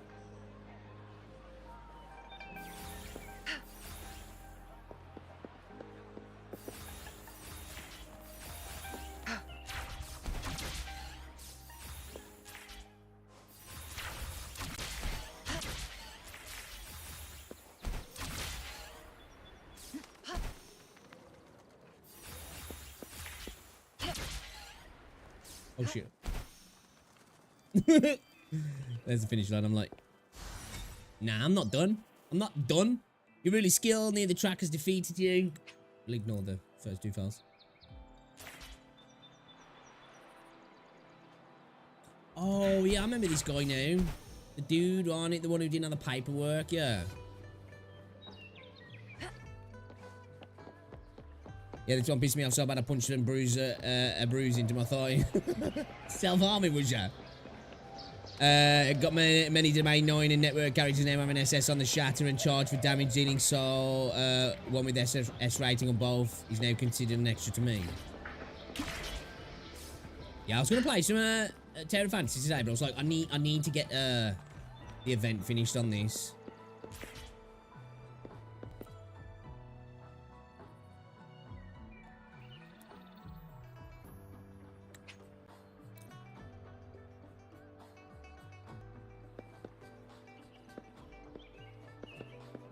I'm gonna move.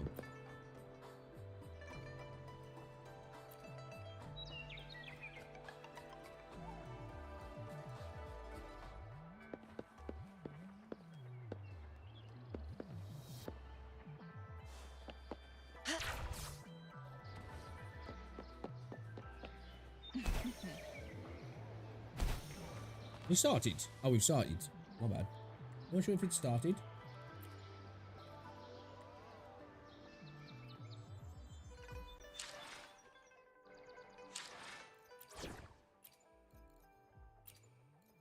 Should you find yourself lost, follow the banner of the Qinglong.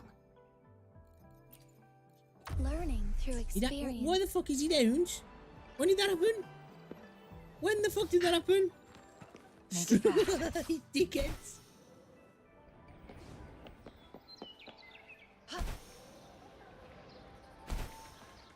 Fuck, I need Gian, man. Get it there as well. But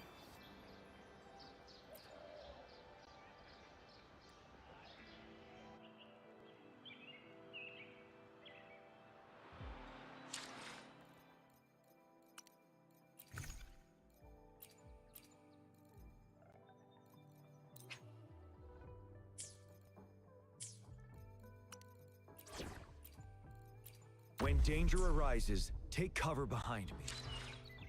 take cover behind.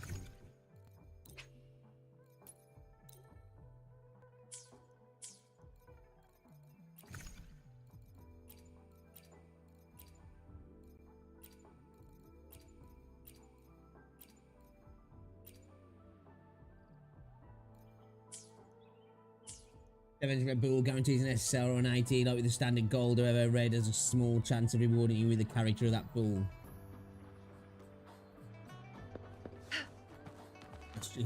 Platform in Doom.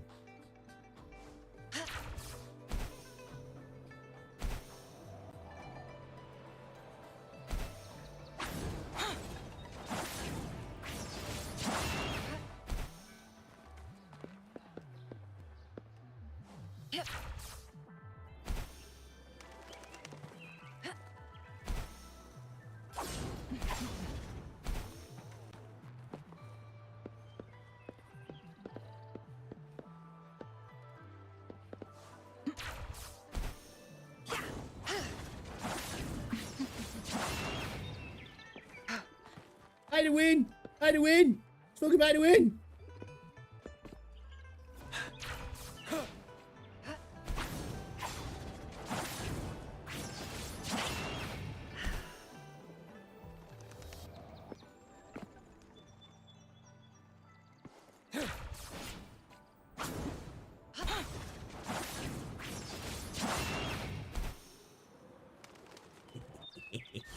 Yeah, boy. Yeah, boy. Yeah, boy. Pay to win, baby. Pay to win. Oh, look, shinies.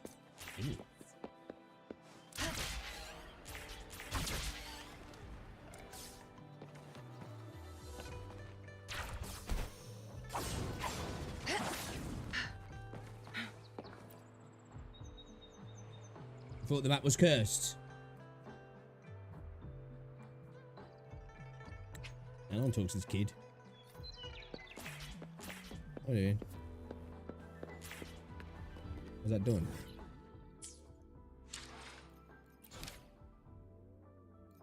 See, to engage in a heated discussion in the journal, go check what's happened. Is this sort of quest I don't like, man. Just like, yeah, whatever, man. Sorry. Done.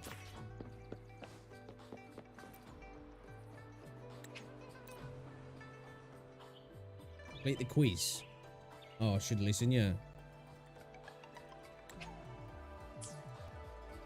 Which isn't in the recipe of the famous spicy pulled chicken. Caltrop? See, you see there, the people are more interested in trivia questions. Perhaps we can include more questions like this one. It's good to add some fun facts. Okay, cool.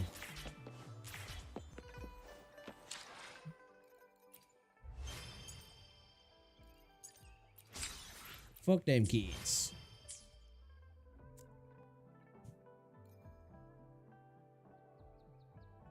Yeah, I don't know what I'm gonna get streamed tomorrow, but it'll be a bit late because I got a cousin's getting married Saturday, and my mum and my nan are going, but my mum wants me to give her a lift, and then I'm gonna have to pick her up from there as well. So, I'll have to stream when I've picked her up and dropped her off, and get back and stream. You know. Please continue to advance the task according to the task step. Locate the 5 lighthouses in Huanglong. Collect it. Where are the 5 lighthouses, bro? Lighthouses. I've been to them, ain't I? Is there one up here? Or is there one here?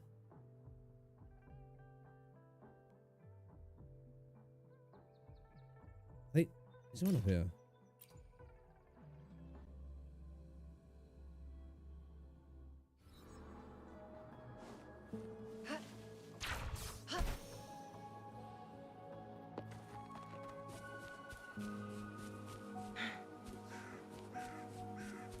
Oh, Huanglong's what's it in here?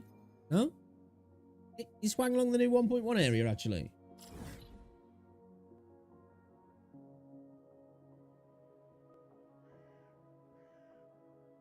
That's Hongzhen, isn't he? Huanglong's just the... Right?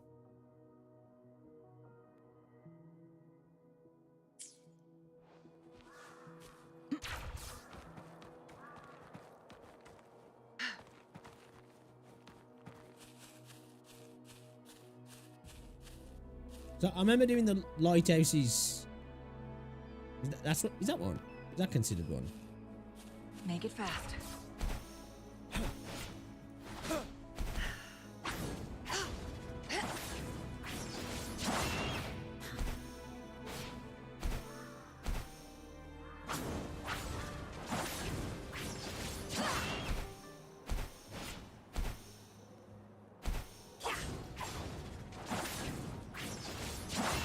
Win.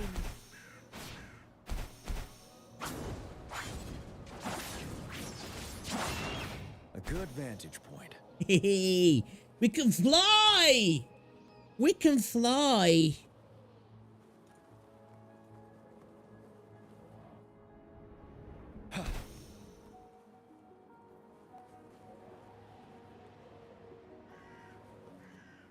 Can fly, chap.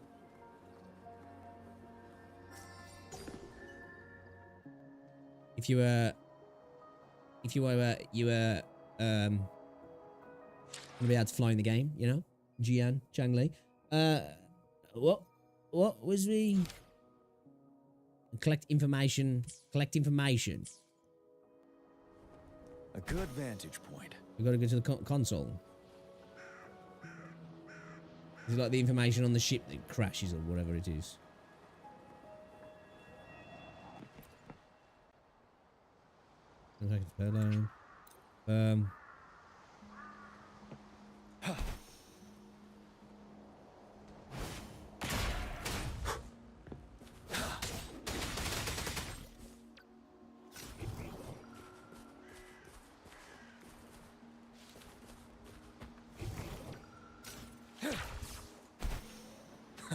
Neither of them stuck on the go. What did he say? This looks like a console I can hack into, but his power line is being cut off. Next to the console, you find a notice sheet that seems fairly recent. The name says the power to the lighthouse is scheduled to be restored in the near future. The retrofit project. There's 5 facilities located at the entrance to the ramp below the lighthouse. For more information, please contact. It should search along the slope down from the lighthouse. There should be some clues at the power station. I'll read.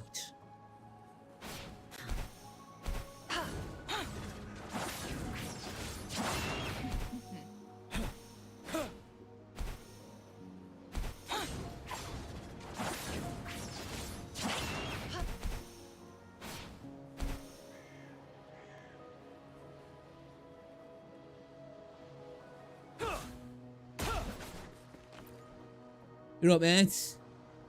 Right, Bert? Or the long face? I was trying to do the power station. Yeah. Do I need to see what he's saying? Place the battery in the base. Launch pulse. Oh, it is.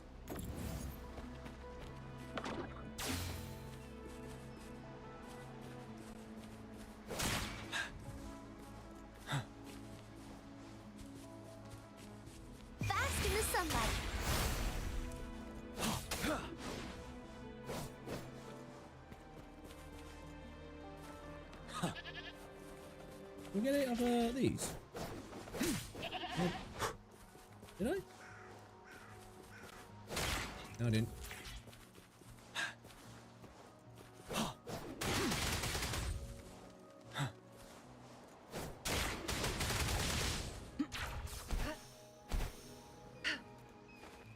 Love those animations. We're all cooked with those animations, man. They really did. Yeah,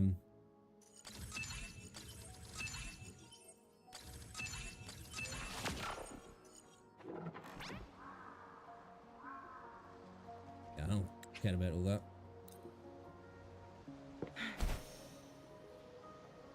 Where's the other lighthouses now? I forgot the locations. Was there one up here?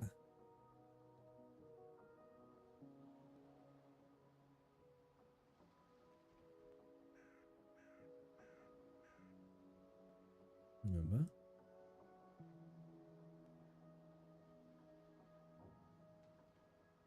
Is there one here?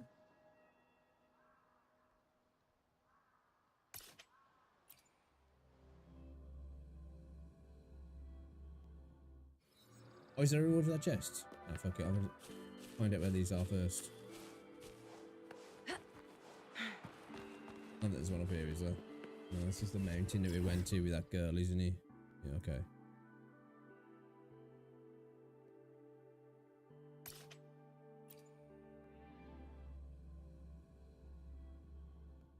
Make it fast.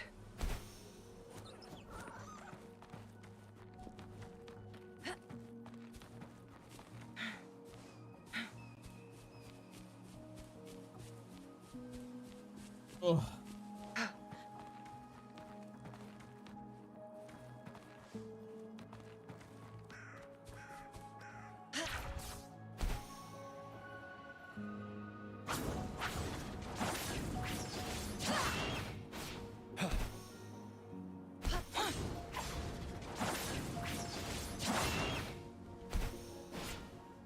Winds, heat.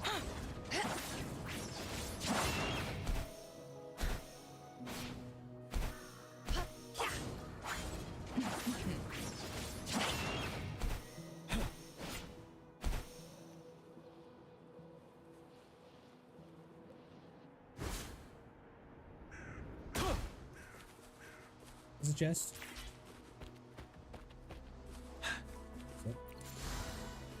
Wouldn't hurt to be more prepared. Right. Back in lighthouse. Lighthouse. There's a harbour. I would think there'd be a lighthouse there. Can't remember.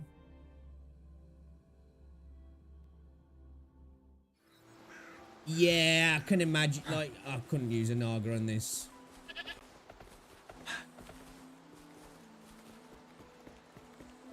Stay sharp. Ready for battle. Tell truth to stop.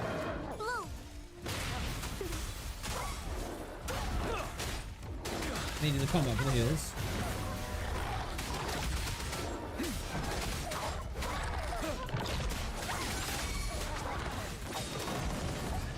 Leave it to me. You're wide open.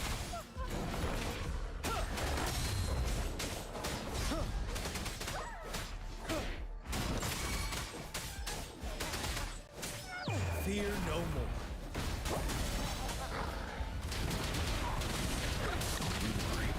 Yeah, I think you might be right, Thunder.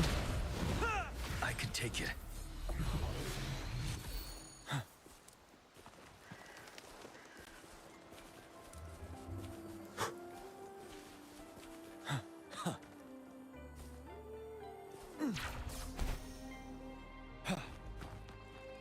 Hey, calm down. Calm down. There's his. Relax now, buddy. Relax. Hey. Alright, no one's gonna hurt you.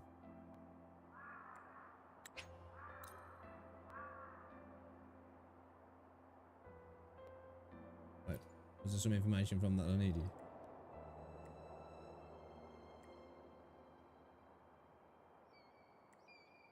So I've read this all before.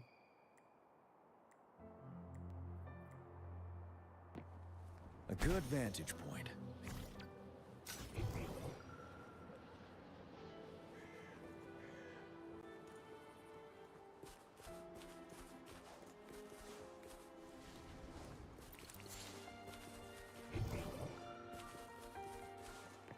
Am I missing something?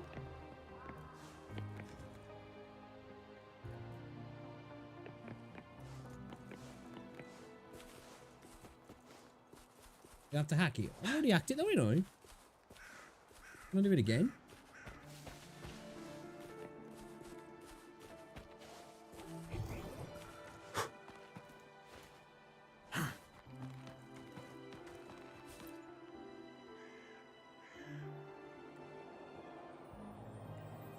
Okay. As a disaster, all other monsters have been wiped out and the crisis of humanity has been resolved. Best of all, the crew members stay beyond and land it. Yeah, I've read all this before. Long voyages here has finally come to an end, preparing the harbour. I remember doing this when my deep went through all these. I plan to bring the remaining supplies back to me, so I bet this somewhere. I did this ages ago. Yes. Yeah, because there's like chests down on the deck in that. Do I have to do that? Do I have to do that? It was like, wasn't it like the tip of the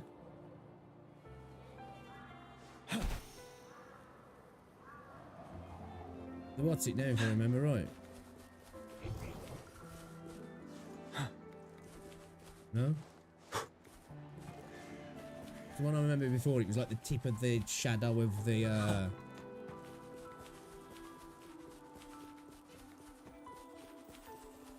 like the shadow of the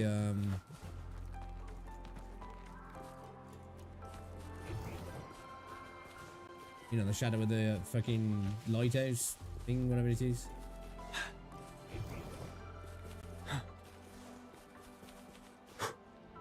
So I remember doing this.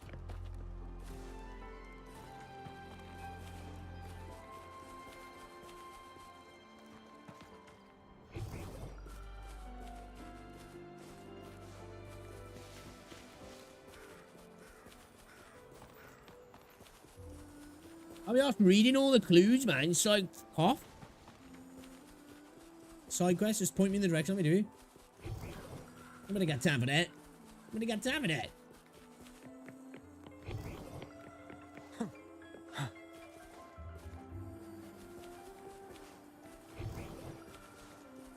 I'm gonna have to go read it, you know.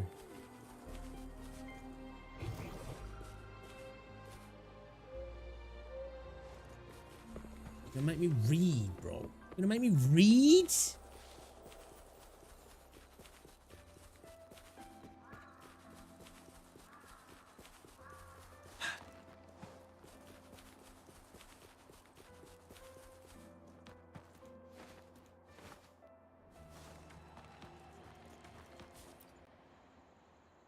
Verify ship registration, blah, blah, blah, blah, blah, blah. This is a Stingray, yeah, yeah, yeah. Morning, receiving communication, blah, blah, blah. It tells me disaster's over, yeah, whatever.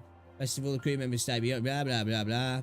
7-month-long voyage, yeah, you've all got scurvy. I don't plan on bringing the remaining supplies back with me. I'm based somewhere near the lighthouse. Maybe they can come in handy for someone in need one day. But it wouldn't be funny if they're too easy to find, would it? That's good, innit? Hey, I'm going to put these out there in case you're in need, but I ain't going to let you find them. I left it behind a little bit. I'm sure anyone who happens to listen to this recording can solve it. Do I need to read it again then from the start?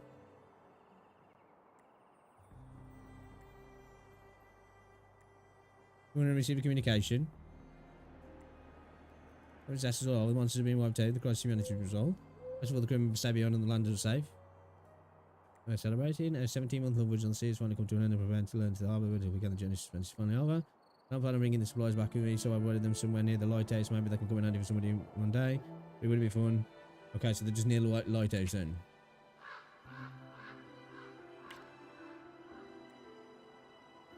A good vantage point.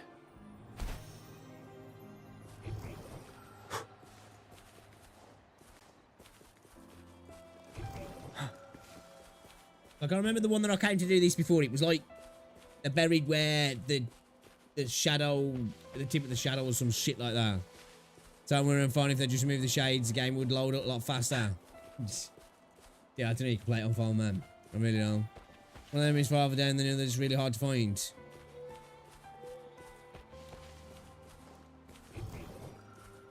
Yeah, I didn't nearby here, is it anyway?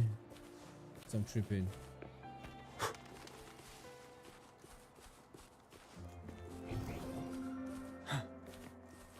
Yeah, because like the one that was before, it was like you come to the tip of the shadow, and it was there.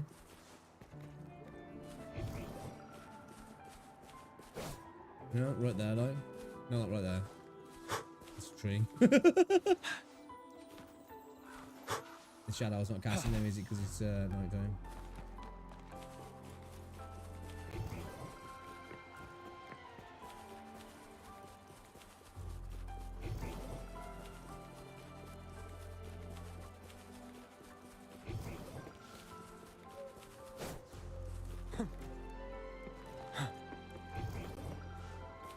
What the fuck?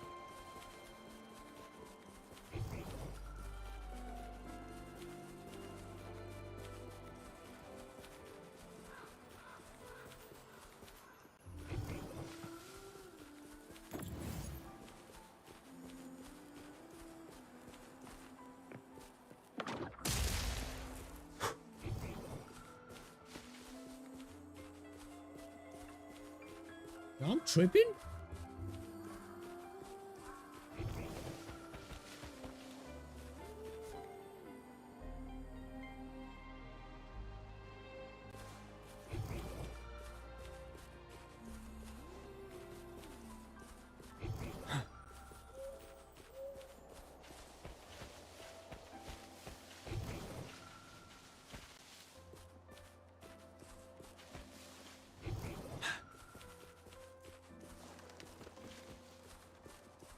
I've been finding the things close to the base.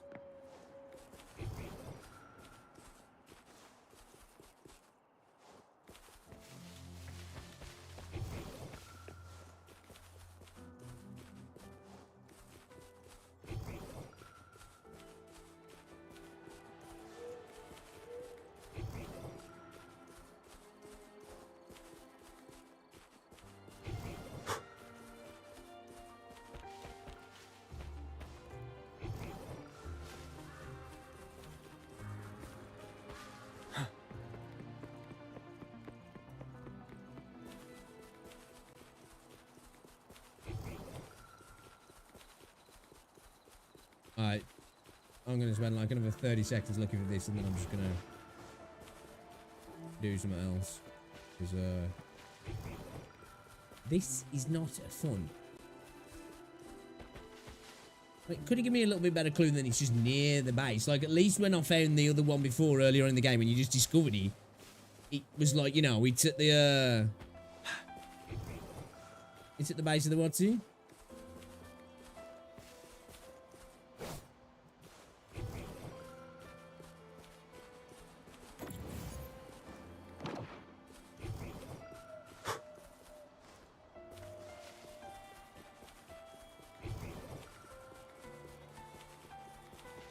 Am I just blind or something? Am I just like staring right at it?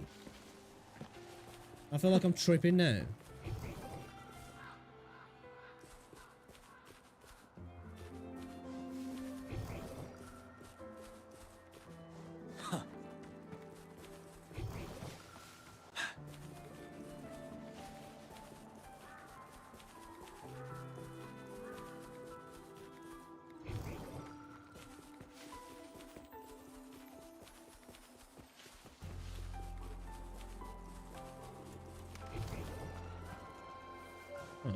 I don't know. I don't know. It's got me. Beat me. I don't know. Don't know. Don't know.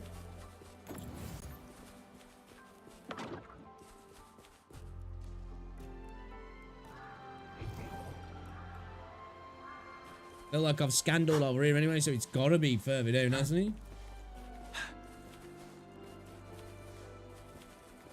Did it not get picked up by the sensor or something?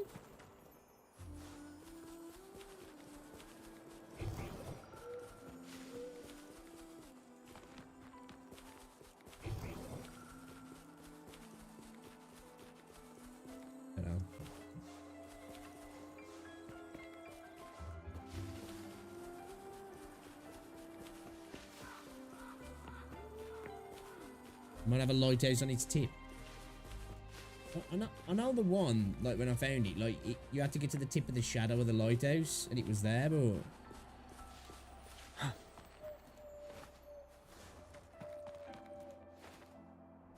it just literally says he's buried it near it. Thing like captain.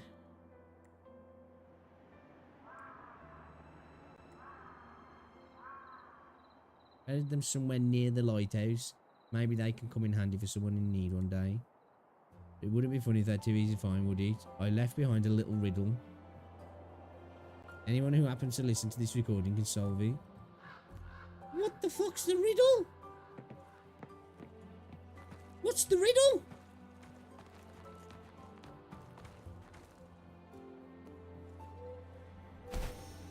Like before, the riddle was like some bullshit of some shit at the tip of the fucking shit, and it was like, okay. Alright. It's the shadow then, I guess? What's the fucking riddle, bro? You can't just say, here's a riddle. Riddle me this. Let me tell you a riddle.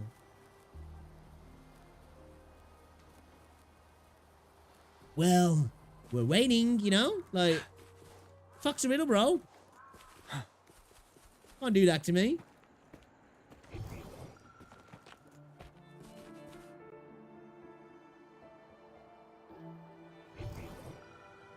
Whatever. I don't care. I'm over it. I am over it.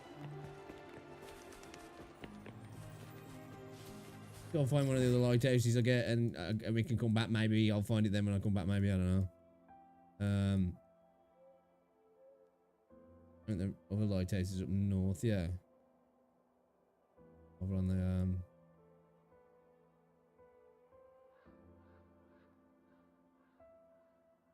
Is there one up here? Tide Rise Cliff? I don't remember.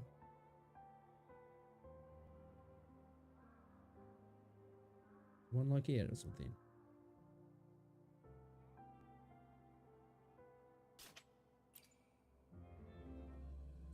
I don't know. That beat me, that did. That riddle was too much for me. I couldn't comprehend it. It was too complex.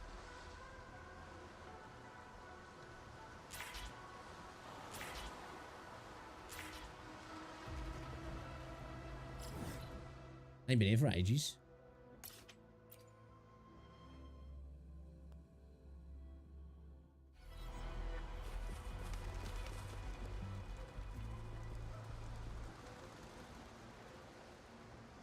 Very cool, the front already unlocked.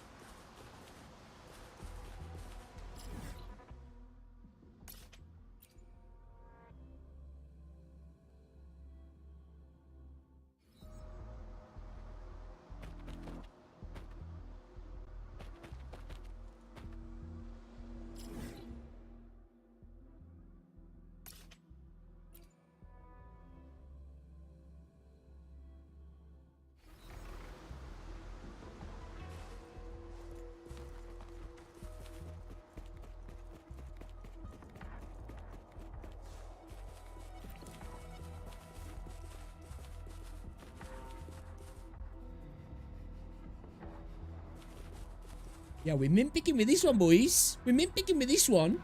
The hell?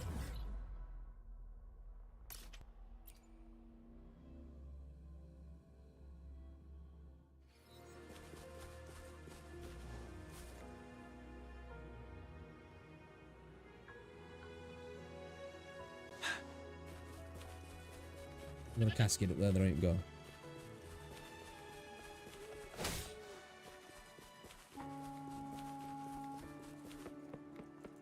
I've not done this. Or was this added into the game?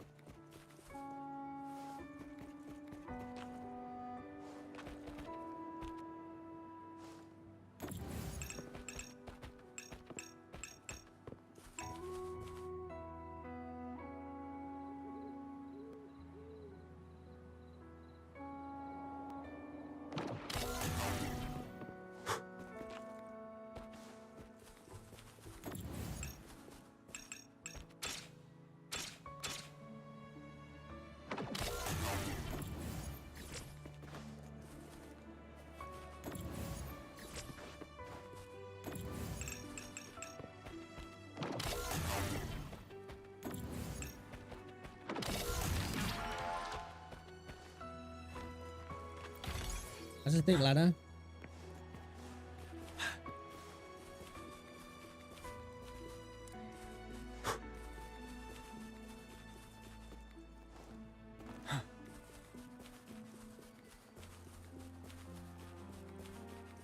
Break!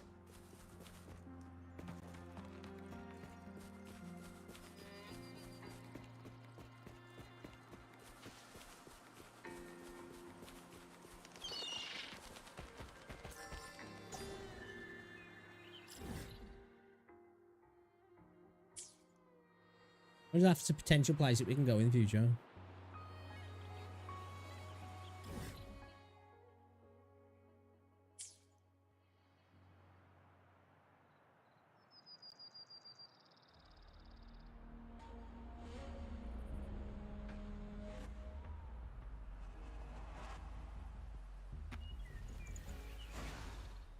Victory will be ours. So that's why you failed your 50-50, you bunny bastard. I'm bored of this quest, I'm not gonna lie. Ancient melodies, winds, whistles, water pearls, bird chirps, all echo the melodies of the past. Deliver the wind chimes you collected from GNGs and obtain rewards. Collect the wind chimes, set to the main firmament to make the music play again. And only the light conjure and the whole toy seems to... Yeah, do you know what? We'll do some of these tomorrow, man. I can't be arsed. Not a fan of them sort of quests. I don't like them. I don't want to do them. Don't want to do them.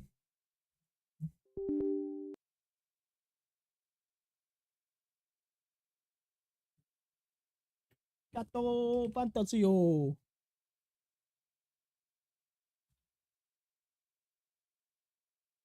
Bitty bitty bit bit bow. Bitty bitty bit bit bow.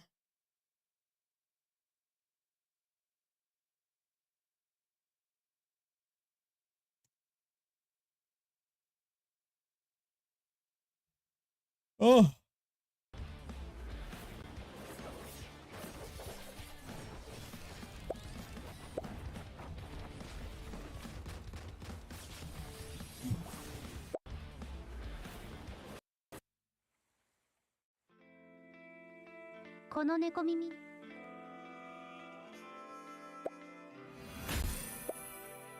Gimme, gimme, gimme, gimme.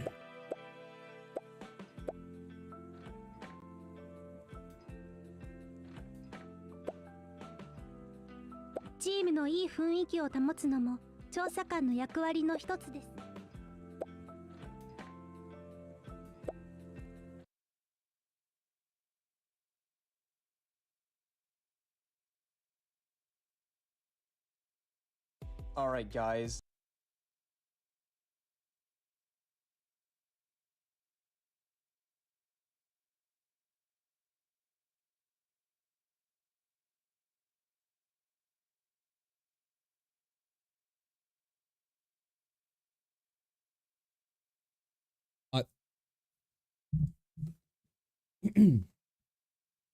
New leaks, new leaks, new leaks.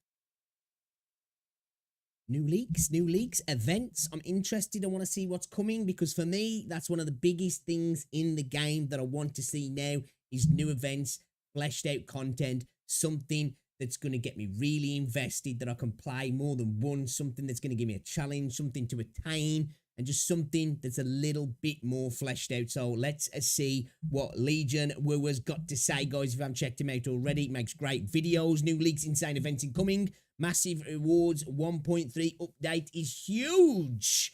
That's what we like to hear. with the 1.3 beta that is providing us new leaks and updates every single day, we now have details on some massive new quests and a bunch of new events incoming. Come on, for give me some good Wuthering events. Waves. And we will go over all of it in this video.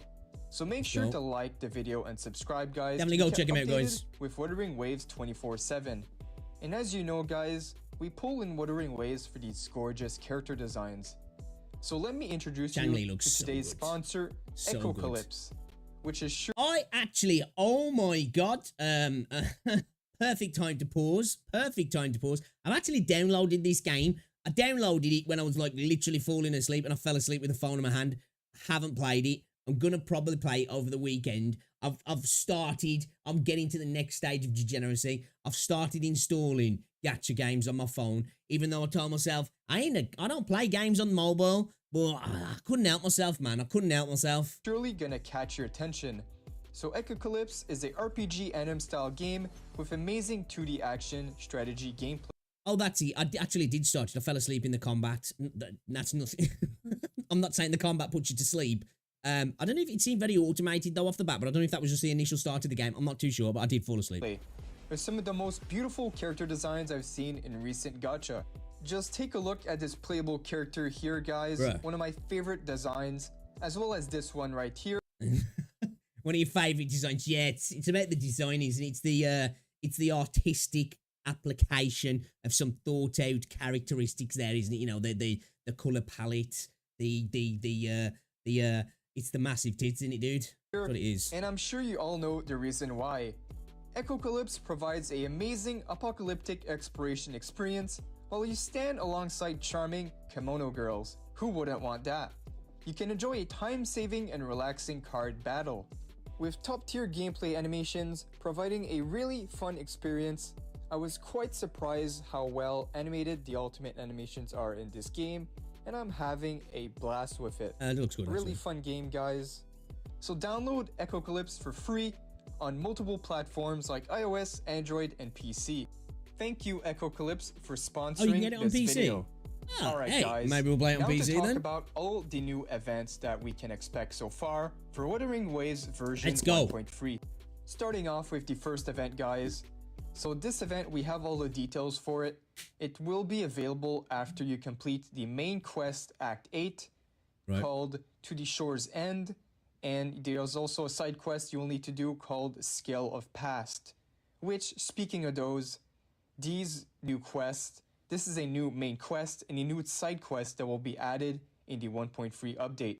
So a new main story quest, guys. Pretty hype. I'm quite hyped for this one.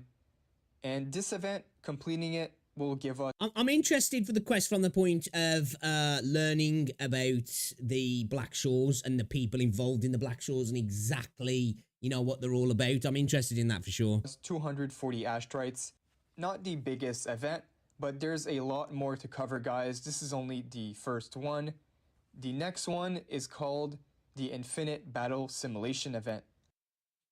I like the idea of the infinite battle simulation. Hold a bit then. Each area of the simulation contains 3 charting nodes, with enemies growing stronger at each node.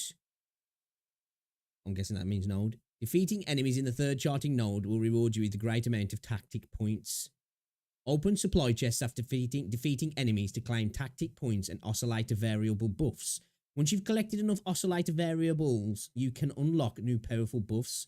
Transponder variables will greatly boost your combat power in the infinite battle simulation. Okay.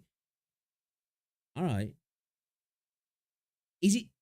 Hopefully it goes just beyond being an instance though, because this is my major issue with the event in Wuthering Waves. It's just like, spawn into an instance, have a little fight, you're done. Obviously this looks like we're going a little bit step further.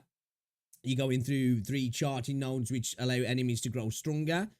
Hopefully there's a little bit of it feels like I'm doing something within a space that's not just like kind of like a sonorosphere space. I want to feel like I'm in, you know, I'm doing something within the game. I like the name of that. So this is pretty Even if it is self-explanatory, instance, but you know, but it's reading a the bit more. description here, you gain as many tactic points as possible in the infinite battle simulation. Each area of the simulated will have nodes where enemies grow stronger at each one. The more enemies you defeat, the more points you get, and you are then able to collect supply chests and other buffs to greatly boost your power against the enemies that get... I wonder if it's going to kind of work like tiered forgeries, you know? Are they going to be individual, like, you know, calamity class type fights, elite type fights, or they're going to be, you know, like forgeries where it's like a couple of enemies, like, you know, like kind of like a tacit field and then you move on kind of thing. Stronger. So sounds like a really fun event. Completing this event will provide 600 Ashtrites, so a pretty good event. See, like my Woody's there, it is just going to be something really small like that, where it's just like, you know, it's maybe got 7 levels, you can do them over whatever. They might not all unlock together, but each level's going to take you a minute or two. I don't want that. I want a bit more, I do. 600 asteroids is pretty good. And alright, on to the next event, guys. It's called Solaris Weather Forecast Event. Okay. This one is like a data collection event where you have to collect as much as possible within a certain time limit, and the rewards for completing this event will get you 400 asteroids. Pretty good. Okay. I need to hear more. Doesn't sound very exciting if you ask me. Good amount of events confirmed already. We still have a few more, so let's take a look, guys. So the next one, Where Stars Slumber event. Hold up, let's just go back, because it did pop up what the event was on screen. Yeah, I want to know specifically what it was. Did you show it on screen?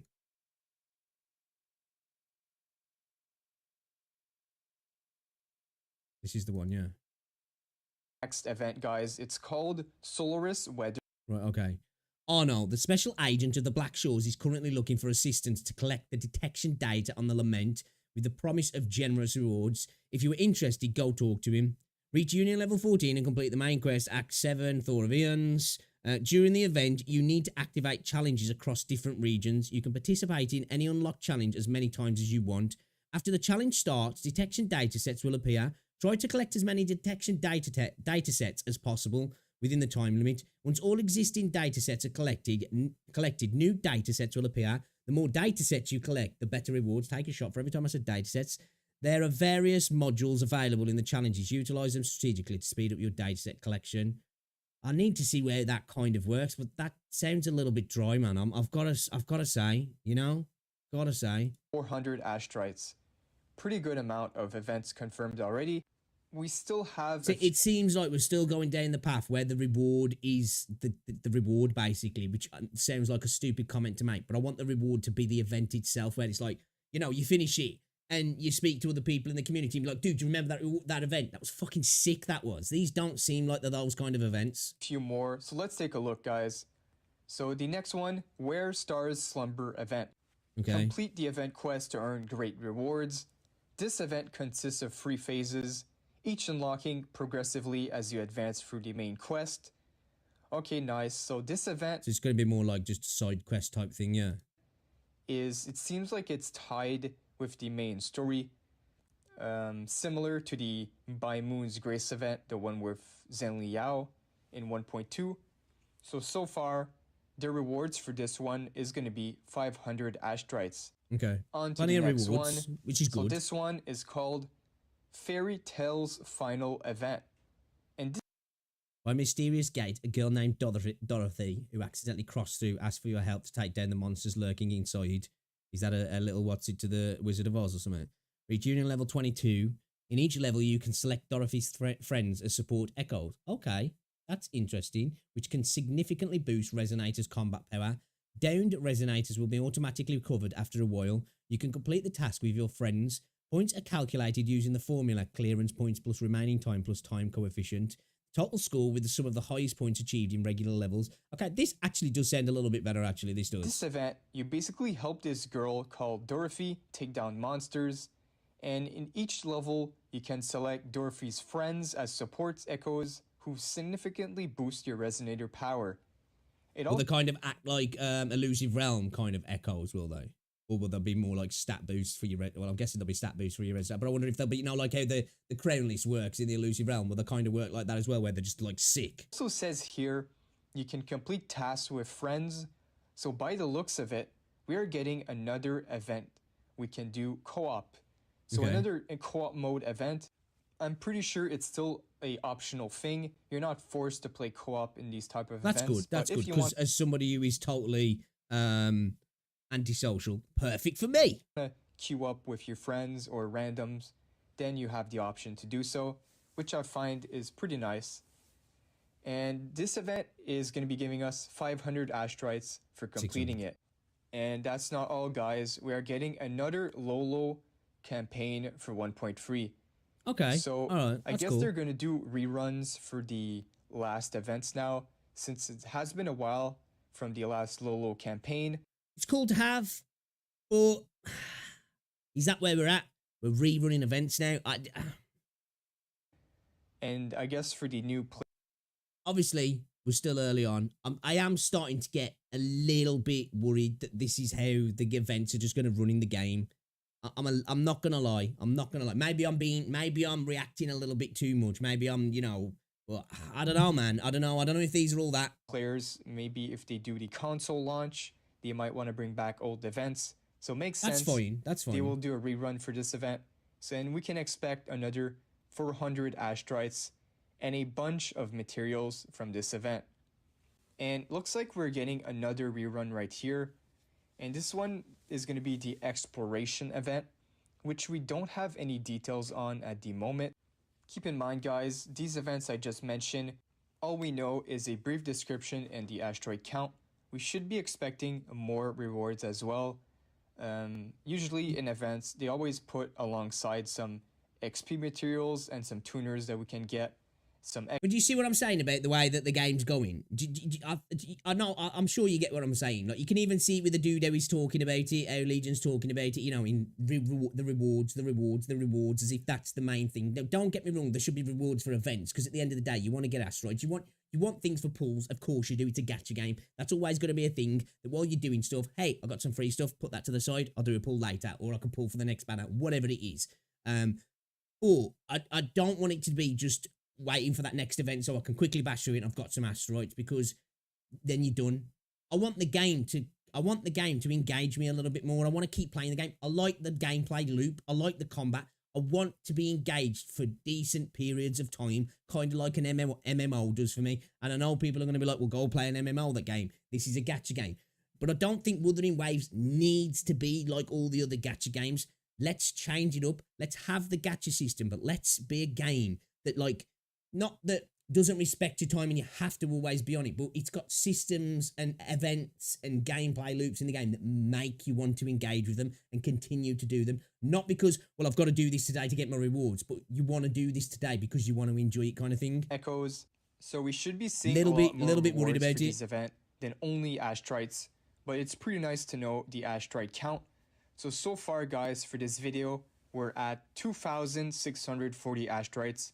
That is pretty good from these events alone. We might be getting more on the way as well. This is just leaked from the past 2 days. And that's not counting the new main story quest, the new side quest, the new map. The new map is going to provide a bunch of exploration, bunch of new puzzles and chests. Looking forward to that. That will give a nice amount of asteroids. And something that I did not mention yet is that we are getting a new companion quest as well. And this companion quest will be for Encore. So Encore... This, though, I must admit, this looked really cool. We've got some sort of platforming element going on here, which I'm guessing is in some kind of sonorosphere. Now, this is what I want Kuro to take. We've got this, right? This looks like we've got some sort of platforming thing going on here. I don't know how big this is or what it's going to be. But this is what makes me feel positive, because we seem to be getting little elements of dungeons. I know I keep going on about it. People are probably sick of it, but it's something I really think the game would benefit from. We're seeing things like that. We've saw the puzzle stuff. We've saw the stuff in Changli's companion quest. It just feels like it's all just got to come together and we'd have some seriously cool events then. Like, just imagine running through like a dungeon like this. There's a boss at the end of it. There's potentially some reruns that you can do to go on to more difficulties. There might even be some little Easter eggs that once you've clocked it, different areas open up and you can go and do some different things. This would be seriously cool. You could rerun it with different affixes, different buffs, different debuffs, different enemies. You can, allow you to tweak all of that stuff when you're doing runs. It's not about the reward that you're getting, but you can like rerun it where it's a challenge where like, right, okay, I want to run at the end at a certain level, Thundering Mephis, and I want the elite level mobs to be this and this, and I want so many ads, and I want a next level of this, and I want these affixes, and I want these debuffs, and you can kind of, it's like almost to create your own kind of dungeon in terms of what you're facing and what you're going up against and the benefits and the debuffs you've got as well. I think that would be really cool, to be fair. Core story quest should be available in 1.3, bringing us some new maps. As you can see here, I'm going to post the new maps. And it doesn't have to be a dungeon in that sense. It can be something a little bit more instance. That looks really cool. That looks really cool. Really big quest so far. And this quest should be cool. I really like Encore as a character. See, it seems like that's where we're getting dungeons in a sense, doesn't it? that our dungeons are coming in companion quests, because we kind of got that with Chang Li, and I'm here for that. But I also want that to be something that I can keep revisiting if I choose to. You know, just imagine if you could revisit Chang Li's companion quest in a dungeon format where you can just run through it in different ways and tackle it in different ways and have different enemies and all that sort of stuff. I think that would be really interesting. That's something that I'd definitely like to see come to the game. It seems like that's kind of where we are, getting dungeons in a kind of roundabout way. And I don't know about you guys, but I'm pretty hyped for this update. Let me know in the comments what you think about these events. Is it enough asteroids, or should they be doing more events? I know comparing it to the 1.2, we got a free 5-star, we got the Elusive Realm giving 1,000 events, I must admit the Elusive Realm this time is really good. And other events giving 500. So the asteroid count seems higher for 1.2. The asteroid count seems great, but we do have to keep in mind that these are leaked events. It could change at any moment. They could up the rewards and give us the events could be slightly different events as well. We might not be seeing all that's to come, and if so, I'll surely keep you guys updated. But I think that is all for this video, guys. So if you guys enjoyed, feel free to like and subscribe. Make sure to put on those notifications to be kept updated with Wuthering Waves 24/7. We've been getting a lot of support lately. It's kind of crazy to think about it. Okay, all right. So yeah, talking about the events. Okay, I'm not against the events. They sound cool in themselves, right? And this is what I was talking about before. Keep throwing this sort of stuff at me. That encore thing, that looks really cool. That does. Like, I'm not hating. That looks dope. The other events, oh man, they look a little bit lackluster to me. Obviously, I'm just going off the description of them. There could be a lot more and be a lot cooler than what they're seeing. But I'm just worried that, like, when we're looking at new events, it's less about the event and be like, oh, I get 500 asteroids for that. Oh, I get 900 from that. Oh, I get 400 from that. Oh, altogether, I've got like 3,000. Sweet, man. I'm going to be able to pull on a character. What are we doing? What are we doing? Of course, that's an important thing. You want to pull on characters. But are we just playing a game where it's just like, right, let me spam through all this content to pull on the character? Now, I know people will argue, well, yeah, that's a gacha game. But I want Wuthering Waves to be a little bit more than that. And I think to get to expand out, to get out to as many people and to be as super successful as I think it can be, let's get a bit outside the box, Kuro. Let's start thinking about fun events for the sake of the content rather than the sake of the rewards, for the sake of the replayability, for the sake of the variety, rather than, oh, I've got a bunch of free stuff out of this patch because there was 5 events and I've clocked in myself now a nice temple. Okay, that's cool. That is cool, because at the end of the day, you do want that sort of stuff. I want to be able to farm materials for pools, but I want something a little bit more. I'm a little bit worried that these events, once I've clocked through the story of 1.3 and explored the new area, that the events are not going to really keep me coming. But at the same time, I guess on a new map update and a new story update, you know, where you're introducing a new area of the map, you can be a little bit light on the events, I guess, because you're going to be spending majority of your time going around the new area, exploring, doing all that sort of stuff. But I just don't think they can rely on that consistently, because it's going to come to a point where it's like, yeah, man, there's nothing here. There's nothing here for me. I'm just doing the same old thing again. It's just the Elusive Realm with a twist. It's just a new version of the Tower of Fantasy, which I'm here for. But, like, I want something that, like, feels good to run through and isn't just, like, an instant sweat fest fight and then it's over and then I go up another level and it's, like, always a little bit difficult in this way. I want something that feels like I'm doing a bit more RPG in the RPG. Let's put the RPG back in the game a little bit more, you know? And I know we get that from the quest, but I want to get it from the side content as well. Yeah, let me know what you guys think. Let me know what you guys think. Are you looking forward to these? They seem a bit mid, if you ask me. Seem a little bit mid. Rewards are great, though. The rewards are great. And I don't mean to be a Debbie Downer. I want to be critical of the game, and I think I need to be critical. And, of course, I don't know what these are going to be yet. So I'm going to hold fire, but I'm questioning. A great video from Legion Wooer. More leaks incoming. New info. It's good to see that we're getting new stuff. But is it going to be good enough? Let me know what you think. I don't know about that. I don't know about that, lads. I don't know. I just don't know, man. They don't sound that exciting to me. New characters near use if there's no content to use them in. Yeah, that's it. You know what I mean? It's like, oh, the Tower of Fantasy is designed a little bit more for this character. Okay, cool. All right. The Tower of Fantasy, I like doing it, but it's not that interesting to me.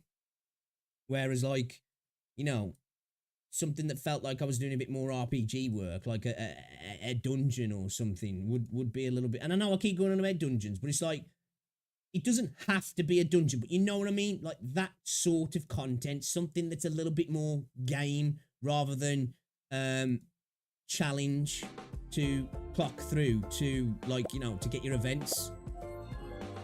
It kind of feels like that's all they are. He's like, here's a little loop, jump through the hoop, sorry, here's your reward. Where it's like, I want jumping through the hoop to feel a little bit more, you know, a little bit more like exciting, so to speak. Which, yeah, so far.